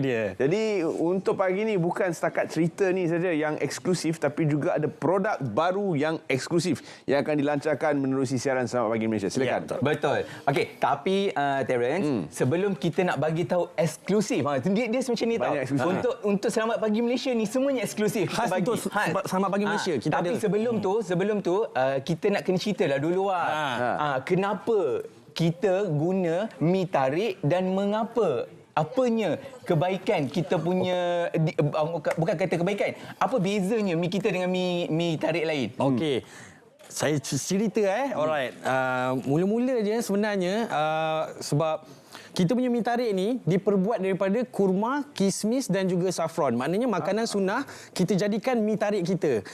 Lepas tu saya tengok anak saya kecil kan. Susah kita nak cari makanan dekat pasar raya untuk baby. Yang maksudnya yang instant, yang cepat. Lepas tu dewasa boleh makan, even baby pun boleh makan, budak pun boleh makan. So inilah dia. Arwah Food kita keluarkan kita punya mi tarik ni organik, tak ada lilin. Kita tak ada benzoyl peroxide, kita tak ada boric acid, kita tak ada bahan-bahan pengawet, kita tak ada lilin. Yang paling penting kita punya halal lah. So untuk budak-budak, sebab dalam mi tarik kita ada kurma, kismis dan juga saffron. Jadi kalau korang rebus sahaja kita punya mi tarik sendiri, bagi je dekat baby boleh, tak ada masalah. Jadi ini merupakan produk yang memang mengambil kira soal kesihatan. Betul. Dan keperluan rakyat Malaysia, bukan saja kelazatan dan kesempurnaan resepi. Lagi satu, harga kita mampu milik. Harganya mampu milik. Mampu milik. Dia macam ni, orang kata apa tahu? Kita menjamu rasa restoran, tapi pada harga marhain. Harga marhain, rasa restoran. Itu yang menjadi pilihan rakyat Malaysia. Satu lagi kita punya special ni, kita punya instant langsung tak rasa instant. Tak percaya? Kena cuba. Baik, kita tengok video ini yang akan terus memberikan anda intipati lebih lanjut tentang produk Arwah Food. Betul.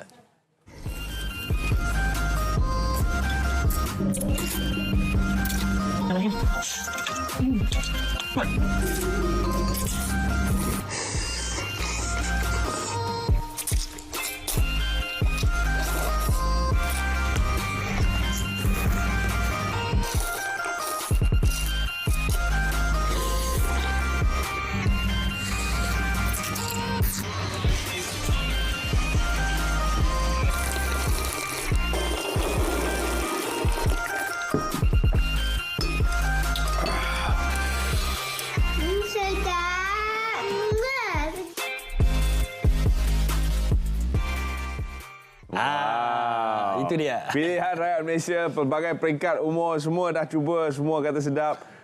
Dan seterusnya kita ada satu produk baru yang ingin disampaikan kepada penonton Selamat Pagi Malaysia. Okey, eksklusif untuk Selamat Pagi Malaysia saja. Penonton Selamat Pagi Malaysia. Kita bawakan secara eksklusif. Kita buka untuk 1,000 kotak yang pertama sahaja. Betul. Okey, sebab selama ni Terence, kita terima banyak sangat DM, banyak sangat orang kata customer call. Kita orang nak cuba pack orang kata apa yang ada semua boleh tak nak mix punya supaya orang kata lebih affordable.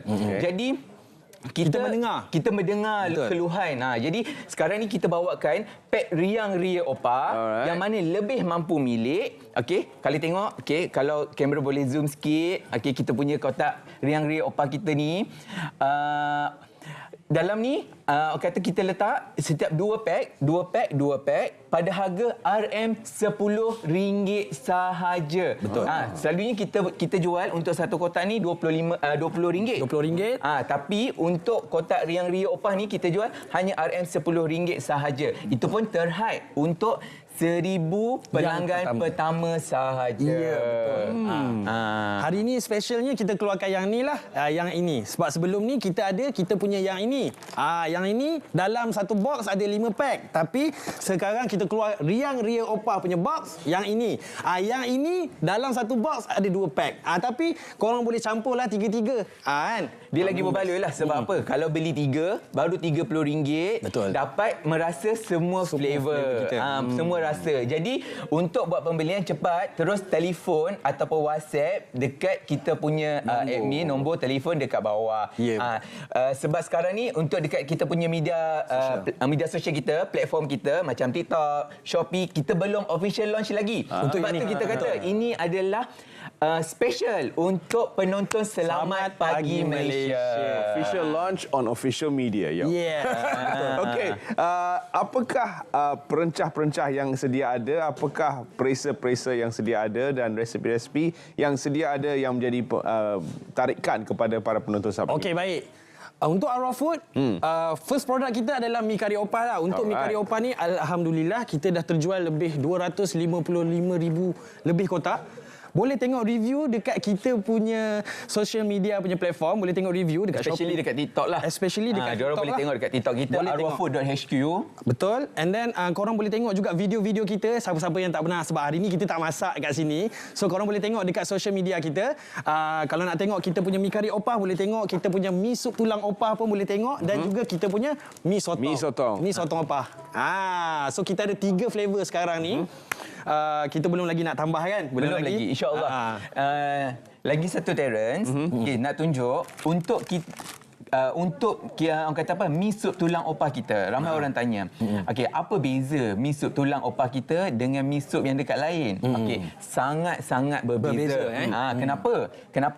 Kalau dapat tengok, pertama sekali of course lah kita menggunakan mi tarik yang mana dalam mi kita ada kurma, kismis dan juga saffron. Betul. Okey, buah betul ya. Kita bukan pakai orang kata apa serbuk ke apa ke tak. Kita menggunakan buah yang betul, kita grind dia, kita masukkan ke dalam mi. Okey, lepas tu kita juga ada letak sambal kicap. Betul. Mana ada Terence dekat pasaran mi sup ada sambal kicap terus. Sebab kita punya konsep apa tahu? Kita kata nak makan macam dekat restoran tapi boleh buat dekat rumah. Sebab bagi kita apa tahu? Kalau mi sup tak ada sambal kicap, ibarat irama tanpa lagu. Pincang dia punya tu. Jadi macam tak cukup. Sebab itulah kita buat mi sup tulang opah kita ni mesti ada dengan sambal kicap, cili burung. Lagi satu. Produk Arwah Food ni bestnya apa? Siapa-siapa yang tak kerti masak kat rumah tu, jangan risau. Guna ini saja. Sebab kat tepi, kita memang setiap box kita memang ada tunjuk cara masak. Yang ni sangat mudah. Masak cepat je. Terus siap. Jadi hubungi nombor yang tertera di skrin anda sekarang juga. Dapatkan pack Riang Ria Opah. Dapatkan semua resepi yang ada di depan mata saya ni yang saya tak sabar untuk cuba sendiri di rumah. Betul. Dan anda akan merasai perbezaannya. Mi tarik yang sihat, yang mengambil kira semua peringkat umur. Jadi siapa saja boleh makan. Semuanya menggunakan konsep makanan sunnah juga. Betul. Jadi harapan kami semoga anda akan menghubungi nombor yang tertera di skrin sekarang juga. Betul. 1,000 pack, 1,000 yang pertama ya. 1,000 yang pertama. Okey, lagi satu Terence. Kita beritahu juga ada special announcement. Special announcement. Okey. Okey. Actually sebenarnya kita dah tutup. Dah tutup pengambilan ejen hampir 2 tahun. Hampir 2 tahun dah. Dan hampir setiap hari ramai yang bertanya bila nak buka pengambilan ejen. Bila nak buka ejen. Sangat ramai sebenarnya, sangat ramai yang tanya. Jadi hari ini eksklusif juga. Eksklusif. Di Selamat Pagi Malaysia terbuka untuk 100 penonton yang pertama. 100 saja tahu. Bukan 1000 tapi sebab 100. Kami menjaga ejen-ejen. Kami sangat menjaga ejen yang sama-sama nak kongsi rezeki dengan kami, nak join jadi tim Arwah Food. Kontak nombor yang ada dekat bawah tu juga. Okey. Jadi hubungi nombor tertera di skrin sekarang juga. Jadilah ejen 100 sahaja tempat untuk menjadi ejen kepada Arwah Food. Terima kasih kepada anda berdua kerana sudi bersama kami dalam Selamat Pagi Malaysia, dan semoga anda mencuba resipi-resipi ini. Rumah kita akan kembali sebentar lagi. Jangan ke mana-mana, kita ada tetamu istimewa untuk anda. Tapi sebelum itu kita ke Sarawak terlebih dahulu untuk cerita pagi dari Sarawak. Silakan. Baik, terima kasih rakan penyampai di Selamat Pagi Malaysia. Assalamualaikum dan salam Malaysia Madani. Cerita Pagi Sarawak pagi ini bersiaran secara langsung dari Borneo Cultures Museum Kuching Sarawak, di mana hari ini kita bersama-sama di Hari Museum Antarabangsa Peringkat Kebangsaan tahun 2023 yang membawakan tema Museum Kemampanan dan Kesejahteraan, di mana sebanyak 34 reruai mengambil bahagian mempamerkan pelbagai info berkenaan museum masing-masing. Dan antara yang menarik perhatian saya di Hari Museum Antarabangsa kali ini ialah sebuah museum yang dinamakan sebagai Museum dan Galeri Seni Bank Negara Malaysia. Dan untuk bercerita dengan lebih lanjut tentang museum ini, bersama-sama saya ketika ini ialah yang berbahagia Puan Norin Zulkifli, Pengarah Museum dan Galeri Seni Bank Negara Malaysia. Assalamualaikum dan selamat pagi. Waalaikumsalam, selamat pagi. Terima kasih Azizi. Apa khabar Puan dan selamat datang ke Kuching. Alhamdulillah, terima kasih sekali lagi. Baik, mungkin ada yang pernah mendengar tentang museum dan galeri seni Bank Negara Malaysia ini, dan mungkin ada juga yang tak pernah dengar secara langsung tentang bank ini, tentang museum ini. Jadi mungkin boleh Puan kongsikan kepada penonton Selamat Pagi Malaysia tentang latar belakang museum dan galeri seni Bank Negara Malaysia. Museum dan Galeri Seni Bank Negara Malaysia dibuka secara rasmi pada tahun 2011, bertempat di Kuala Lumpur, dan museum ni dia mempunyai isi kandungan yang sangat istimewa, memberi tumpuan kepada beberapa topik utama, antaranya transisi ekonomi dan keuangan Malaysia, sejarah dan perkembangan numismatik ataupun mata wang Malaysia, dan kita juga ada satu galeri seni yang memaparkan hasil-hasil karya tempatan yang berkisarkan tentang topik socio-economic development Malaysia. Itu dia antara pengisian museum dan galeri seni itu sendiri. Dan pada pameran kali inilah mungkin boleh Puan kongsikan apa yang dipamerkan dan apa aktiviti ataupun konsep yang dilaksanakan dalam pameran kali ini. Sempena Hari Museum Antarabangsa, in line with tema, kita membawakan konsep gymnasium. Ya. Dan kenapa kita bawa konsep gymnasium ini? Konsep gymnasium ini mengajak pengunjung-pengunjung untuk meningkatkan pengetahuan, kesedaran dan juga penghargaan terhadap kepentingan to be financially fit, kepentingan untuk menguruskan keuangan dengan sihat dan berhemat. Menarik tu sebab kebiasaannya kita kalau dengan gym tu untuk kesihatan tubuh badan kan, tapi ini untuk kesihatan kewangan. Jadi mungkin kepada para penonton yang tak berkesempatan untuk datang ke pameran kali ini dan mungkin ada kesempatan untuk datang ke museum, mungkin Puan boleh promosikan lagi museum dan galeri Bank Negara Malaysia. Terima kasih untuk warga Kuching dan pengunjung-pengunjung yang lain yang berkesempatan mengunjung ke reruai kami sempena Hari Museum Antarabangsa. Saya harap semoga semuanya mendapat manfaat, dan kepada yang tidak berkesempatan pada kali ini, tidak ketinggalan, masih boleh berkunjung ke museum kami di Kuala Lumpur. Dibuka pada setiap hari, daripada hari Selasa ke hari Ahad, daripada pukul 10 pagi sehingga 5 petang, dan masuk adalah percuma. Masuk percuma tu sangat menarik. Dan itu sahaja rasanya perkongsian cerita Pagi Sarawak pagi ini. Terima kasih Puan atas perkongsian, dan jangan lupa untuk datang ke museum dan galeri seni Bank Negara Malaysia sekiranya ada berkesempatan datang ataupun berkunjung ke Kuala Lumpur satu masa nanti. Dan kita kembali semula ke rakan setugas di Selamat Pagi Malaysia. Assalamualaikum dan silakan.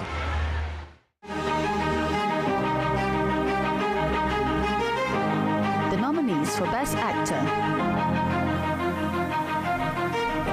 Andrew Ramsey, Ginhawa, Philippines; Tommy Alejandrino, the baseball player, Philippines.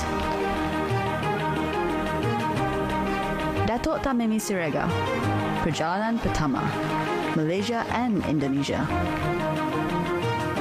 Hui Yaleng, fathers, Cambodia. Amirul Effendi, Prebet Sapu, Malaysia.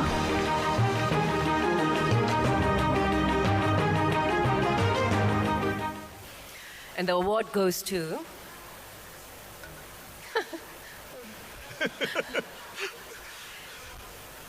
Datuk Tamimi Siregar. Datuk Tamimi Siregar.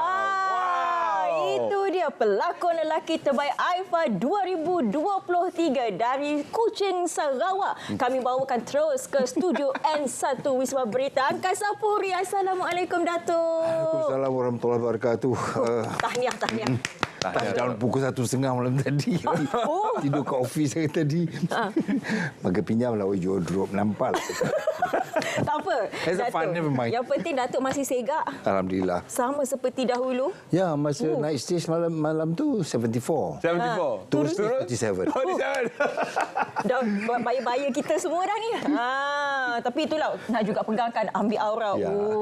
Ambil aura. Aura senior ni. Aura senior kita Best ni. Best actor 2023. Bila lah nak dapat? Tunggulah. Datuk dulu pernah menjadi pengacara Selamat Pagi Malaysia. Sekarang bergelar pemenang anugerah AIFA. Jadi lepas ni kita daripada pengacara kena jadi pelakon lah. Boleh. Apa salah, tak ada masalah. Bidang tu kan kita ambil semua sekali. Ambil semua sekali. Ya. Tapi Datuk bercakap bahawa Datuk tidak berharap. Datuk bermimpi. Ya, kalau ikut faktor usia memang tak boleh harap apa-apa. Cuma boleh bermimpi. Tapi dia mimpi dia di keadaan, okey, syukur Alhamdulillah. Sebab saya sendiri pun tidak menyangka kerana saya tak tahu AIFA tu ada dan tidak tahu AIFA sedang berlangsung.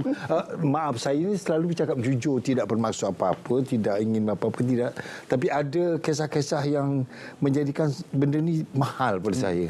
Lalu anak pergi dari situ dan sebagainya sampai balik.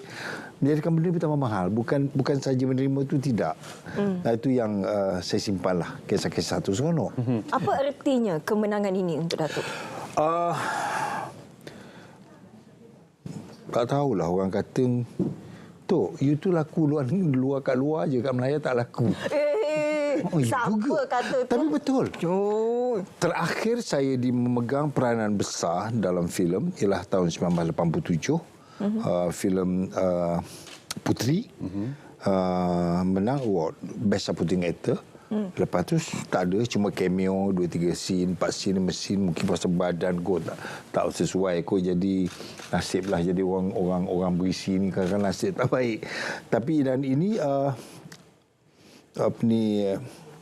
peluang yang kedua diberikan oleh penerbit dan penulis skripnya. Jadi production ini merupakan kolaborasi di antara Indonesia dan Malaysia.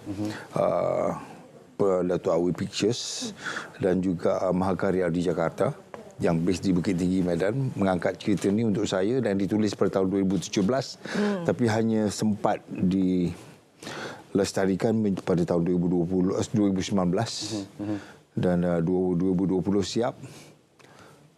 2022 baru boleh keluar. 2 tahun. 2023 menang. Ya. Dan kita juga boleh menggunakan kata-kata Tan Sri Michelle Yeoh. Don't let anybody ever tell you past your prime. Yes, betul. Jadi di semua peringkat usia kita boleh berjaya. Dan saya tak sempat tengok filem saya itu hanya apabila masuk JAF, Jogja International Film Festival di Jogja, nominated Best Actor juga, dengan Best Film, dengan Best Director, Best Production, Best Designer, Best DOP. Masa tu, masa take off di airport, 3 hari karantin. Nak take off masa tambah seminggu karantin. Bila sampai di Jakarta nak pergi ke mana ni, kalau saya dalam bilik hotel karantin tu lepas. Tapi Tuhan tolong. Jadi Datuk sendiri mungkin tak pernah pun tidak sempat untuk menyaksikan jalan cerita ni secara total. apatah lagi rakyat Malaysia yang baru saja mendengar tentang kemenangan Datuk ini. Jadi apakah watak yang dibawa oleh Datuk, karakter Datuk dalam filem ini? Ini mengisahkan seorang tua yang orang dipanggil Gai Atur dengan cucunya di sebuah kampung di Sumatera Barat, dan membeli cucu daripada kecil, daripada bayi, dan apabila semakin lama semakin meningkat, si bayi itu makin membesar dan dia semakin cerdik, makin bertanya siapa bapa dia, siapa mak dia. Setiap tahun Datuk ni bagi tahu nama yang lain, orang yang lain. Jadi budak tu semakin lama semakin pandai. Sampailah dia kata, Gai, saya semakin besar untuk mengetahui sesuatu. Gai semakin tua untuk mengarang setiap nama dan cerita. Jadi siapa bapa dan ibu saya? Di situ terbentur persoalan sehinggalah kali pertama mereka berjalan untuk membawa satu mahar sebuah lukisan. Mulai dari saat itulah sedikit demi sedikit keluar cerita siapa orang tua ni sebenar dan kenapa dan sebagainya. Itulah merupakan perjalanan pertama mereka berdua. Sebelum ini sentiasa bergeser. Kerana si cucu sentiasa curious dan si Datuk sentiasa nak cover lain. Tapi lupa, anak semakin besar, dia semakin pandai. Jadi ini kisah dia cuba menebus kembali kesilapan yang berlaku. Tapi boleh tengoklah masa ni ada di OTT, di Amazon. Datuk, macam tadi Terence katakan, mungkin ada lagi rakyat Malaysia yang tidak berkesempatan untuk menyaksikan filem perjalanan pertama. Dan Datuk juga ada mengatakan tadi mungkin bakat Datuk lebih dihargai di mata luar. Orang kata. Jadi untuk pandangan Datuk sendiri, bagaimana sebenarnya situasi industri perfilman di Malaysia ini? Adakah ia semata-mata populariti berbanding dengan kualiti? Itu sejak dulu istilah tu dah ada. Dia mempunyai setiap genre sebenarnya mempunyai penonton tersendiri. Kalau kita ramai penduduk kita ni, jadi bila banyak genre, banyak orang-orang yang mempunyai minat di sendiri bidang apa dan sebagainya. Seperti cerita ini, cerita keluarga, cerita yang tidak berat tetapi not popular gitu. Tapi kalau lekat sangkut.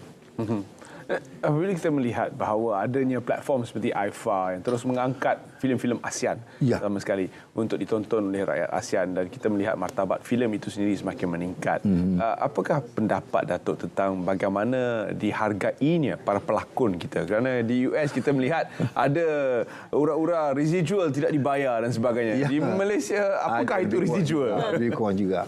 Tapi cuma saya bersyukurlah, terima kasih kerana tahun lepas I was nominated top 7 di Indonesian Maya Festival, kerana mereka tidak ada garis panduan non-citizen, film Piala Maya ni tak ada political boundary. Anybody who act good go up. Jadi bila dah naik top 7 tu, kita betul ke daripada 270 million population Indonesia tu nama saya naik? Yang bagi tahu tu Q Chimbua, kami berdua naik. Q Chimbua naik untuk best supporting dan saya naik untuk ni. Tapi yalah, tak apa, it's a good try. Datuk, yalah mungkin masa menerima anugerah ni mungkin ada terlupa nak bagi ucapan kepada siapa. Biasalah kan tiba-tiba nama naik tu. Saya sebut cuma saya sebut nama produsernya. Terima kasih Marif Ali Mudo dan juga produser Mahakarya, Nando dan Dendi. Kemudian yang dari sebelah sini Datuk Ayu di Ayu Pictures yang telah sudi memberikan saya peluang untuk terlibat dalam perlibatan ini. Datuk. Single shot Datuk, single shot. Teringat kawan saya dulu. Fatihah untuk Andrea Irzan. Tapi ialah ini mungkin hadiah saya untuk tahun 2023. Semoga ini menjadi inspirasi kepada yang lain. Betul kata Michelle Yeoh, usia tidak membatas apa-apa. What you do, you never stop. Betul. Just carry on. Terence, sekali lah Terence, awak kan suara bergema kan. Ucapkan pemenang tu dan penerima anugerah. Saya nak bagi anugerah pada Datuk. Saya nak bagi. Okay. And the AIFA Award for Best Male Actor goes to Datuk Tamimi Sirega. I never hope for this one, but I dream. Never hope but dream. Nampak? Memang terus masuk tau. Inilah kehebatan sebenarnya Datuk Tamimi Siregar. Juga merupakan senior kita. Sangat berbangga sebenarnya kita hari ini bersama dengan Datuk. Terima kasih banyak-banyak Datuk. Tahniah sekali lagi kami ucapkan atas kemenangan ini. Pelakon lelaki Malaysia pertama yang menerima penganugerahan AIFA. Terima kasih. Saya ucapkan terima kasih kepada Datuk kerana mengharumkan nama negara di peringkat ASEAN. Ya, Terima kasih kepada Jin. Terima kasih. Dia macam mana-mana anugerah kan. Selepas dapat anugerah ada persembahan. Jadi kita akan saksikan persembahan untuk Datuk ya. Yang akan dipersembahkan oleh kumpulan anak muda OVA dengan lagu mereka Supernova. Supernova.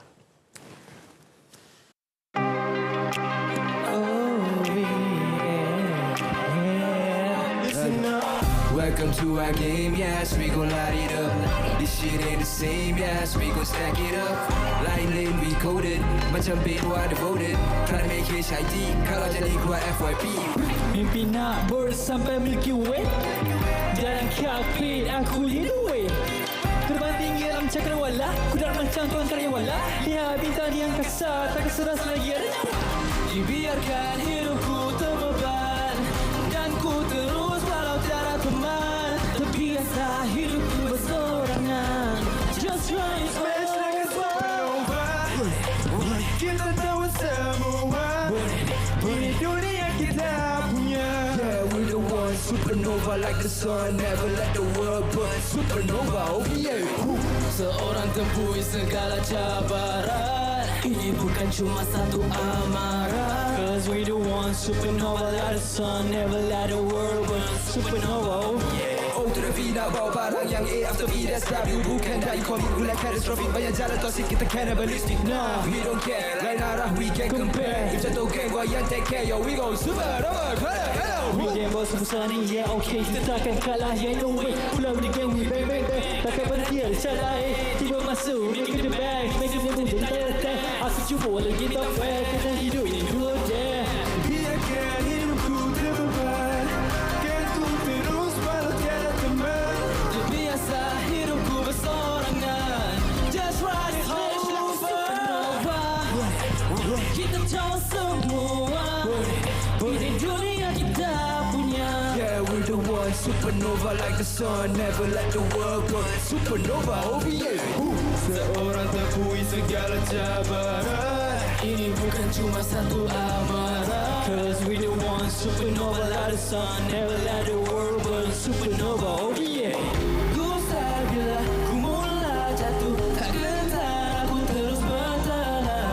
Kerana aku tahu aku mampu, dari segala ujian aku harus tuju.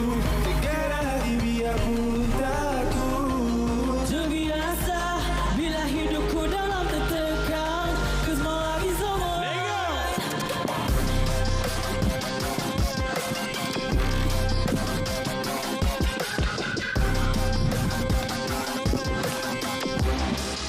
Smash like a supernova. Kita tawan semua, ini dunia kita punya. Yeah, we're the one, supernova like the sun. Never let the world burn, supernova, oh yeah. Hey yo, yeah, let's go. Let's go.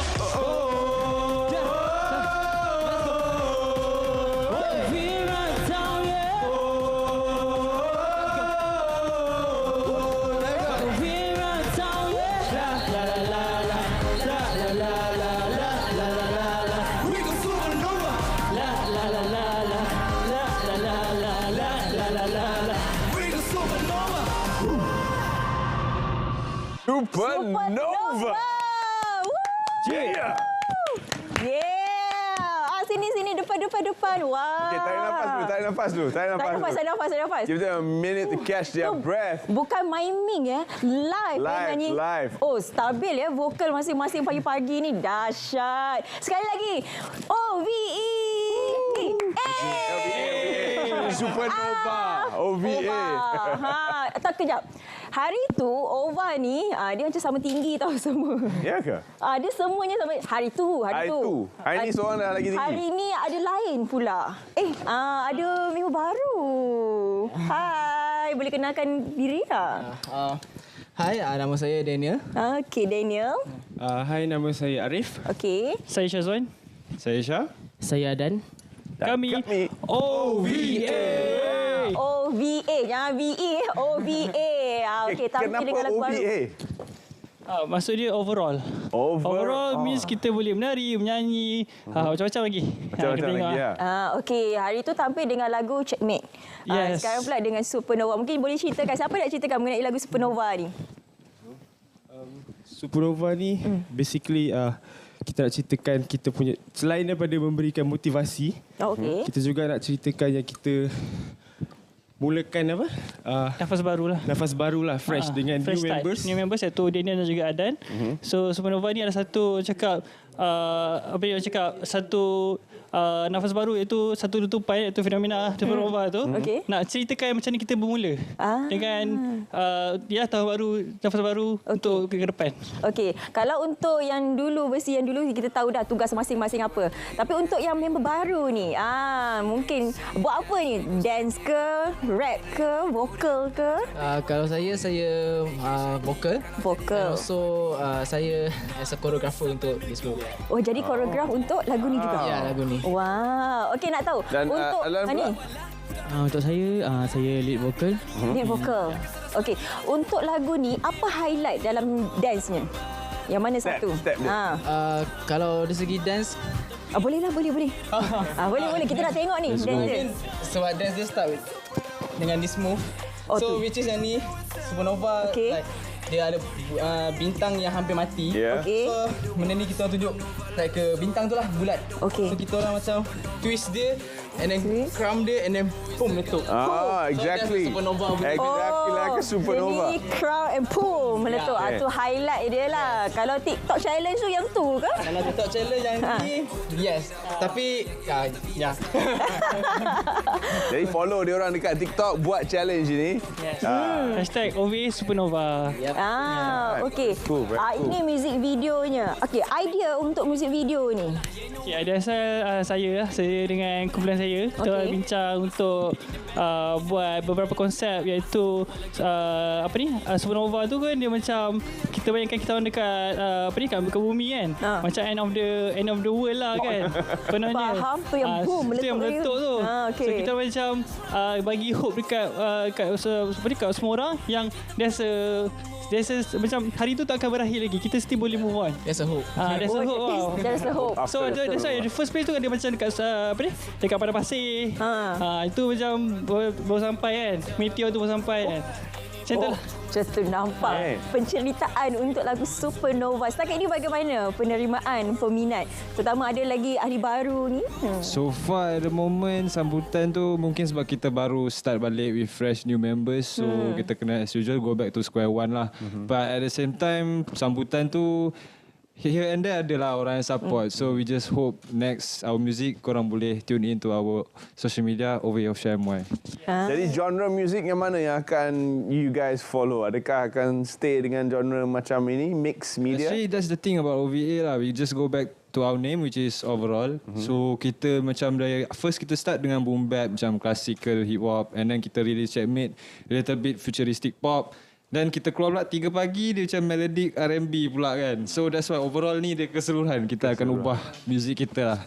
Okey, jadi untuk 2023 ni apa lagi di antara aktiviti yang akan dilakukan oleh korang berlima? Untuk aktiviti in future,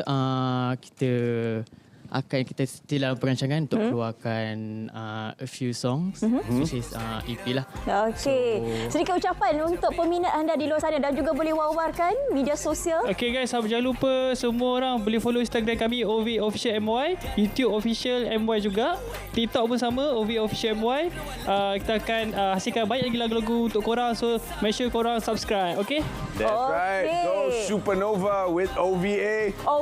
Dan terima kasih kerana bersama kami bersiaran langsung sejak awal pagi tadi dalam Selamat Pagi Malaysia. Dan kita akan jumpa lagi. Dalam masa itu kita akan berlatih lah macam mana nak buat.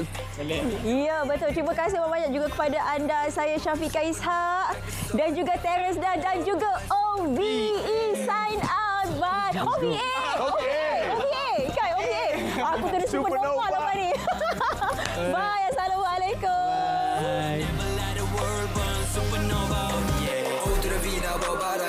after V, that's W. Bukan dari komik, we like catastrophic. Banyak jalan toxic, kita cannibalistic. Nah, we don't care, lain arah, we can compare. If satu geng, why yang take care, yo, we go supernova, kau dah hit a Weekend bos besar ni, yeah okay. Kita takkan kalah, yeah no way.